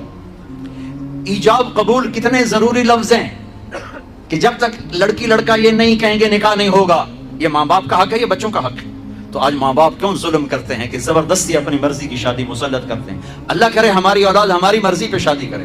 بچوں سے کہتا ہوں ماں باپ کی مرضی کی شادی کرو، ماں باپ کی مرضی کی شادی کرو، ماں باپ کی مرضی کی شادی کرو۔ میں تمہیں بغاوت کی راہیں نہیں دکھا رہا، لیکن جو ماں باپ جبر کر رہے ہیں میں اس کے سامنے ہاتھ جوڑ رہا ہوں، اس کے سامنے ہاتھ جوڑ رہا ہوں کہ واقعات سن سن کے دیکھ دیکھ کے میرا کلیجہ پکا ہوا ہے۔ میں اس لیے بول رہا ہوں یہ وہ مضامین ہیں جو نئی ممبر سے بیان کیے جاتے، میں بول رہا ہوں کہ یہ میرے معاشرے کی دکھتی ہوئی رگیں ہیں۔ جہاں نیکی دیکھو وہاں رشتہ دے دو، چاہے خاندان ہے، ہاں خاندان میں کو ترجیح دو، خاندان کو ترجیح دو، کوئی شک، لیکن اگر خاندان میں جوڑ نہیں باہر تلاش کرو۔ ہمارے یہ ہم بچی والے، ہم کیسے جائیں؟ بچی والے نہیں جا سکتے، یہ تو ہندوستان کی ہندی ثقافت ہے۔ میری بیٹی جوان ہے، میرے ذمہ میں اپنی بیٹی کا رشتہ تلاش کروں، میں جا کر کہوں بھئی میری بچی جوان ہے، اگر آپ کو مناسب لگے تو آپ ہمارا پیغام قبول کر لیں۔ لیکن ہم اپنی بچیوں کو بوڑھا کر دیتے ہیں، کوئی رشتہ آئے تو کریں، کوئی رشتہ آئے تو کریں۔ پھر ایک یہ رشتے کرانے والیوں کا چکر ہے، اس نے کتنے گھر تباہ کر دیے ہیں۔ تو ماں باپ سے کہتا ہوں رائے لو، اولاد سے کہتا ہوں ماں باپ کے خلاف نہ جاؤ، نہ جاؤ، نہ جاؤ، نہ جاؤ، برکت کیا دین سارا ہاتھ سے نکل جائے گا۔ لیکن سن لو میرے نبی کی زندگی اور بات اور سنت اور سیرت اور شریعت۔ فاطمہ علی کا رشتہ آیا ہے، کر دوں؟ فاطمہ جیسی بچی انکار کر سکتی تھی، اور علی جیسا رشتہ انکار کر سکتی تھی، وہاں ہاں کے سوا کچھ نہیں تھا۔ یا رسول اللہ جیسے آپ مناسب سمجھیں۔ یہ انشاءاللہ اس لیے کہا تھا کہ پہلے فاطمہ سے پوچھو، پھر آپ اسی قدموں پر واپس آئے۔ علی جی مجمع اکٹھا کرو، مجمع اکٹھا ہو گیا، آپ ممبر پر کھڑے ہوئے، علی کو سامنے بٹھایا، کہا لوگو جبریل اللہ کا پیغام لائیں کہ میں اپنی بیٹی فاطمہ علی کے نکاح میں دے دوں۔ اور علی خطبہ پڑھنے کے بعد، میں نے 400 درہم پر اپنی بچی کو تیرے فاطمہ بنت محمد کو تیرے نکاح میں دیا، تو نے قبول کیا؟ ویسے سامنے بیٹھے تھے، کہا جو قبول کیا، اور سجدے میں سر رکھ دیا۔ پھر جب رخصتی ہوئی تو آپ نے بلایا۔ ایک اور بات چلی، بچی کو خود گھر چھوڑ کے آؤ سسرال۔ یہ کیسے احمق لوگ، یہ کہاں کی باتیں کرتے ہیں؟ فطرت کے خلاف، دین تو دین ہے، فطرت کے خلاف کہ بچی کو خاوند کو سسرال کے گھر چھوڑ کے آ جاؤ۔ تو اس کے حقدار تو میرے نبی کی بیٹیاں تھیں۔ آپ نے علی کو بلایا، کہا اپنی امانت لے کے جاؤ۔ حضرت علی خود آئے، ساتھ ان کے بھائی عقیل آئے، ساتھ ام ایمن آئی، سلمان فارسی آئے، اور آپ نے علی کو اندر بلایا۔ فاطمہ کو دلہن بنایا گیا، عائشہ، ام سلمہ، حفصہ رضی اللہ عنہن نے دلہن بنایا، اور آپ نے فاطمہ کا ہاتھ پکڑ کے علی کے ہاتھ میں دیا، کہا علی نبی کی بیٹی مبارک ہو۔ پھر فرمایا میری بیٹی فاطمہ، میرے خاندان میں جو مجھے سب سے زیادہ محبوب تھا، میں نے تیرا ہاتھ اس کے ہاتھ میں دیا ہے۔ پوچھو اللہ کے واسطے پوچھو، یہ رشتہ بڑا اہم ہے۔ من آیاتہ، یہ میری نشانیوں میں سے میں نے خامد اور بیوی کا رشتہ بنایا۔ اللہ اس کو اپنی نشانیاں بتا رہا ہے۔ اس پر سینکڑوں آیات ہیں کہ یہ رشتہ باقی رہے، ٹوٹے نہیں ٹوٹے نہیں ٹوٹے نہیں۔ آج کا سسرالی ظلم، ساس سسر کا ظلم کتنے گھر برباد کر چکا ہے۔ کہیں بچیوں کی نادانی اور نافرمانی اور بد زبانی شریف ترین نوجوانوں کو ذلیل کر چکی۔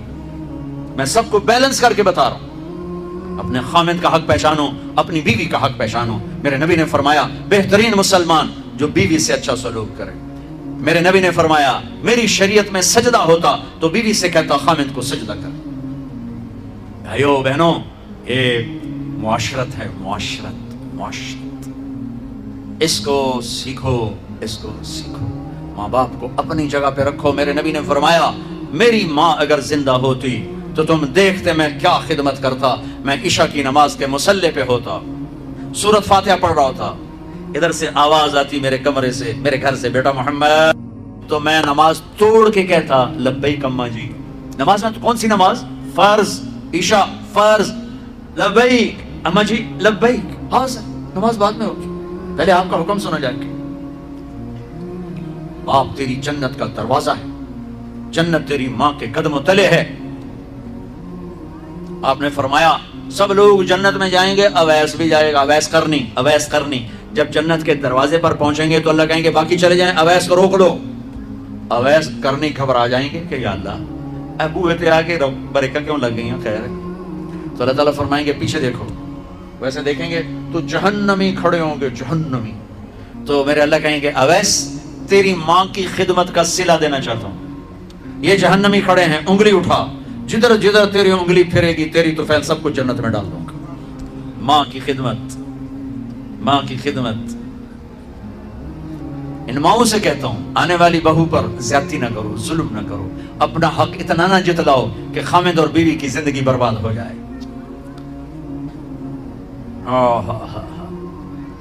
اور سنو، آپ نے حضرت عمر سے کہا عمر تیرے زمانے میں ایک شخص آئے گا، اویس بن عامر من مراد من قرن۔ اویس بن عامر مراد قبیلہ اور قرن اس کی شاخ ہوگی، یمن سے آئے گا، رنگ کا کالا، قد کا درمیانہ، اسے پھل بیری برس سے بیماری ہوئی تھی، اب ٹھیک ہو گیا ہے، ایک سفید نشان باقی ہے۔ جب وہ آئے تو اس سے تم نے اور علی نے دعا کرا، تم نے اور علی اور عمر تم نے اس اویس سے دعا کرانی ہے یا رسول اللہ ہے؟ اس لیے اس نے ماں کو راضی کر کے وہ مقام پایا ہے، جب ہاتھ اٹھاتا ہے تو اللہ اس کے ہاتھ خالی نہیں لوٹاتا۔ علی اور عمر سے کہا جا رہا ہے، علی عمر کو ضرورت نہیں تھی اویس کی دعا کی، ہمیں پیغام دینا تھا کہ ماؤں کی خدمت کیسے چھوٹوں کو بڑا بنا دیتی ہے، کیسے چھوٹوں کو کیا مقام مل جاتا ہے۔ حضرت عمر رضی اللہ عنہ جب خلیفہ بنے ہر سال حج کرتے تھے، ہر سال اویس کوئی نہیں ملا، تو ایک سال انہوں نے سارے حاجی اکٹھے کر لیے، سامنے کھڑے کر، ہاں بھائی سب کھڑے ہو جاؤ، کھڑے ہو، اچھا بھائی یمن والے کھڑے رہو باقی بیٹھ جاؤ، تو ایک بہت بڑا مجمع کھڑا تھا، اچھا بھائی مراد والے کھڑے رہو باقی بیٹھ جاؤ، تو چند لوگ رہ گئے، اچھا بھائی کرن والے کھڑے رہو باقی بیٹھ جاؤ، تو ایک آدمی باقی بچا، ایک کہ تم کرنی مراد جی، میں اویس کرنی کے گاؤں گیا ہوں اور ان کے قبیلے سے بھی لوگوں سے ملاقات کی ہے، جہاں وہ پیدا ہوئے وہاں بھی گیا ہوں۔ ارے بھائی اویس کو جانتے ہو؟ جی میرا بھتیجا ہے، بھائی کا بیٹا ہے، پر وہ ہمیں تھوڑا جا ہلے ہے، پاگل جائے، تجھ سے ہوتا کیوں پوچھتے ہو؟ وہ کہنا کہ پاگل تو نظر آتا ہے، وہ نہیں۔ کہاں ہے؟ حج پر ہے؟ جی ہے۔ کدھر ہے؟ کہا جی وہ اونٹ چرانے عرفات۔ آپ نے حضرت علی کو لیا، دوڑ لگا دی عرفات، وہاں پہنچے تو دیکھا اویس ایک کیکر کے نیچے نماز پڑھ رہا ہے اور اونٹ چل رہا ہے، یہ دونوں حضرات ایسے قریب آ کے بیٹھ گئے، انہوں نے محسوس کیا دو آدمی آ گئے، نماز تھوڑا مختصر سلام پھیرا، تو حضرت عمر نے پوچھا کون ہو؟ کہا مزدور ہوں۔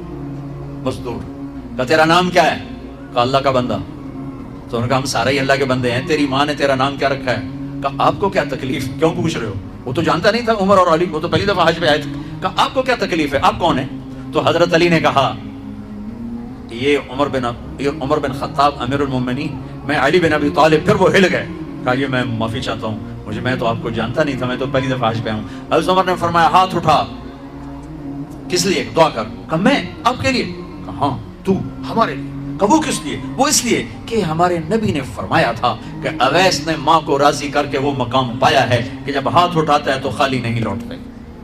آپ کی مائیں زندہ ہیں تو یہ کام کر لو، مر گئی ہیں تو ان کی قبروں پہ جایا کرو، وہاں بیٹھ کے قرآن پڑھا کرو، ان کے لیے ایصال ثواب کرو، صدقہ کرو، خیرات کرو، زندہ ہیں ان کے پاؤں دھو کے پیو.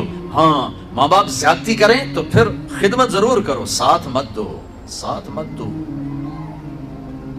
ہر رشتے کو اپنی جگہ پہ رکھنا، یہ میرے نبی کا دین ہے، یہ میرے نبی کا دین ہے. اولاد کو ٹائم دو. آج کے لوگ بچوں کو ٹائم نہیں دے رہے. آج کی مائیں بچوں کو ٹائم، ماں کو بھی جاب کی سوجی ہوئی ہے اور باپ کو تو ہے ہی باہر کا کام، تو بچے پارٹ ٹائم میں آ گئے ہیں، فل ٹائم جاب نہیں رہے. ماں کی فل ٹائم جاب ہے بچہ، باپ کی فل ٹائم جاب ہے بچہ. اپنی اولاد کو محبت دینا. 7 سال تک میرے نبی فرماتے ہیں نماز بھی نہ کہو. 7 سال کی عمر میں نماز کہو. 7 سال تک بچہ سن کے نہیں سیکھتا، دیکھ کے سیکھتا ہے، دیکھ کے. ہم 3 سال کے بچے کو اسکول ڈال دیتے ہیں، اس کے سارے نیورون جل جاتے ہیں. ہم سمجھتے ہیں ایف اور ایپل پڑھائی ہے. اللہ کی قسم نہیں نہیں نہیں نہیں، یہ ہم ظلم کر رہے ہیں اپنے بچوں پر. 3 سال کے بچے کو اسکول ڈالنا، ایف اور ایپل کا نام پڑھائی نہیں ہے، 2 + 2 4 کا نام پڑھائی نہیں ہے. یہ 7 سال کی عمر ہے بچے کو انسان بنانے کی، انسان بنانے کی. اس کو چھوٹا نہ سمجھو، یہ مکمل ہو چکا ہے لاشعور میں، لاشعور میں. ماں ٹائم دے، ماں ٹائم دے، محبت دے. محبت میں میٹھے بول کے ساتھ سچائی بتائے، اخلاق بتائے، نبوت بتائے، رسالت بتائے، اللہ بتائے، جنت بتائے، آخرت بتائے، رشتوں کی قدر بتائے. لیکن ہم کیا کرتے ہیں کہ بچے کو ماں خود دور کر کے اسکول ڈال دیتی. اسکول، وہ ایک بچہ جو ماں کی توجہ کا تھا وہ 30 بچوں میں جا بیٹھتا ہے، 40 بچوں میں جا بیٹھتا ہے، 50 بچوں میں جا بیٹھتا ہے. آگے پڑھانے والی جو ٹیچر ہے وہ تنخواہ دار ہے، وہ ماں نہیں ہے. اس کا جذبہ ماں والا نہیں ہو سکتا. ایک ماں ایک بچے کو ٹائم دینے سے جان چھڑا کر 3 سال کے بچہ پیمپر لگا ہوا اسکول چھوڑ کے آ گئی. یہ ظالم ماں باپ ہیں. میری تم سمجھ نہ سمجھو نہ سمجھو، لیکن مجھے صحیح بات کہنا میری ذمہ داری ہے، میری ذمہ داری ہے. اس بچے کو ماں نے جب دور کیا تو اس نے اپنے آپ سے کاٹ دیا اس بچے کو. جب وہ واپس آیا تو اس کو کارٹون پہ بٹھا دیا اور مزید کاٹ دیا. تھوڑا سا بڑا ٹیوٹر کے پاس بٹھا دیا، کارٹون پر بٹھا دیا، کمپیوٹر پر بٹھا دیا. کارٹون، آج کے ہمارے بچے بڑے مظلوم ہیں. سارا دن کارٹون ویکھ ویکھ ویکھ انہوں نے ماں بھی کارٹون نظر آمدی، پیو بھی کارٹون نظر آمدہ، ہر جگہ کارٹون نظر آمدی. وہ کارٹون نہ طرح کدی اتے کدی ہیٹ، کدی اتے کدی ہیٹ. وہ انسان کی طرح سوچتے نہیں ہے. یہ ماں باپ کا جہالت ہے، زیادتی ہے. ماں نہیں سنبھال سکی، تھوڑی سی تنخواہ لینے والی ٹیچر کیسے سنبھالی؟ پھر ہمارے تعلیمی ادارے نہیں ہیں، کاروباری ادارے ہیں. ہمارے میڈیکل ہاسپٹل وہ مریضوں کا علاج نہیں ہے، وہ کاروباری ادارے ہیں. وہاں مریض ایز اے کسٹمر ڈیل ہوتا ہے. ہمارے معصوم بچے ایز اے کسٹمر ڈیل ہوتے ہیں. اور تاجر کون ہوتا ہے؟ جو پیسے تھوڑے دے کام زیادہ کروائے، پیسے تھوڑے دے کام زیادہ کروائے. تو ہمارے تعلیمی اداروں میں جو ٹیچر ہیں، جو لڑکیاں، جو مرد اور ٹیچر ہیں، ان کی تھوڑی تھوڑی تنخواہیں ہیں. وہ بیمار ہو جائیں تو اس میں علاج نہیں کرا سکتے، بڑی محدود سکیل کی تنخواہیں ہیں. تو وہ ایک تنخواہیں تھوڑی، ایک 40 بچے، وہ کیسے تربیت کرے گی؟ وہ ایک لطیفہ ہے اور حقیقت کے قریب ہے. ٹیچر نے کہا بچوں کہو CUP سپ. سپ سمجھ دو، سانپ. تو بچے بولے مس CUP کپ. کہا نہیں بچوں CUP سپ. انہیں پھر کہا مس CUP کپ ہوتا ہے. ان کا بچوں اتنی تنخواہ میں CUP سب پی رہے گا، کپ نہیں ہو سکتا. یہ ہمارے سارا تاجر طبقہ یہ کھال کھینچ لیتا ہے، چونکہ لوگ زیادہ ملتے ہیں، بے روزگاری ہے. ہاں بھائی یہ تنخواہ ہے، لینی ہے تو لینی تو جاؤ. اسے پتا ہے یہ مجبور ہے، یہ آئے گا، یہ آئے گا. اوپر اللہ بھی دیکھ رہا ہے، ستا ہوا کوئی نہیں، جاگتا پہ ہے. میرے نبی نے فرمایا جس نے مزدور سے کام لیا اور اسے مزدوری پوری نہ دی تو قیامت کے دن اس مزدور کا وکیل میں ہوں گا، مقدمہ جت کے دکھاوے جو ہوں. تو ایک ماں 4 بچے نہیں سنبھالتی، وہ ایک ٹیچر سے 40 بچے کی طرف کہتی ہے میرے بچے سنبھالوں. کیسے؟ ماں بنو، باپ بنو، ٹائم دو. یہ میں نے کہا تم ان کے سروں پر بیٹھ جاؤ، جتنا ٹائم دو محبت سے. ٹیلی فون آف کر دو. اس موبائل نے لائف کوالٹی کو تباہ کر دیا ہے. ٹوائلٹ کے اندر بیٹھ کے بے وقوف سودے کر رہے تھے، مال چکا دیا جائے، گاڑی چلی گئی ہے. اب ٹوائلٹ کے اندر ٹوائلٹ کے بے وقوف وہ کام کر جو کرنے آیا ہے. سودے کر رہے ہوتے ہیں ٹوائلٹ کے اندر. گاڑی چل رہی ہے، ٹیلی فون چل رہا ہے. گاڑی کتنا ٹکر ہو گئی. پھر روٹی کھا رہے ہیں، ٹیلی فون سن رہے ہیں، روٹی کھا رہے ہیں، ٹیلی فون سن رہے ہیں، روٹی کھا رہے ہیں، ٹی وی دیکھ رہے ہیں. اب میرے نبی بڑی پیاری زندگی لے کر آئے ہیں. جب آپ گھر میں جاتے تھے بیوی کے ساتھ، بچوں کے ساتھ کسی سے نہیں ملتے تھے. آپ نے اپنے وقت کو تقسیم کیا ہوا تھا، جس میں ایک حصہ بیوی کے لیے، بچوں کے لیے حسن حسین زینب، ان کے لیے ام کلثوم، بچوں کے لیے تھا. تو آپ اس میں کسی سے نہیں ملتے تھے، صرف بچوں کے ساتھ، بیوی کے ساتھ ہنسنا کھیلنا بیٹھنا. ہم اپنے بچوں کے ساتھ بیٹھ کر بھی نہیں ہوتے. موبائل کی گھنٹی بجی اور ابا مجلس سے غائب. موبائل کی گھنٹی, بچہ متوجہ ہے, ماں کا فون بجا, بچہ بات کر رہا ہے, ماں نے فون کان کو لگا, اس نے بچے کو ذبح کر دیا. کان دو, کان سنو اپنے, اگر چھوٹے بچے ہیں, کیا بڑے بچے ہیں, سنو اپنے بچوں. ہم سنتے نہیں. کان دو کان. یہ واحد 5 سینسر میں ایسا سینسر ہے جو بند نہیں ہوتا. آنکھیں بند, اب میں نہیں دیکھ رہا. زبان بند, اب میں ذائقہ نہیں چکھ سکتا. میں نے ہاتھ اٹھا لیے, اب میں محسوس نہیں کر سکتا کہ بند ہو گیا. میں نے ناک بند کیا, اب میں سونگھ نہیں سکتا. لیکن میں کان نہیں بند کر سکتا, یہ ہر وقت چلتا ہے.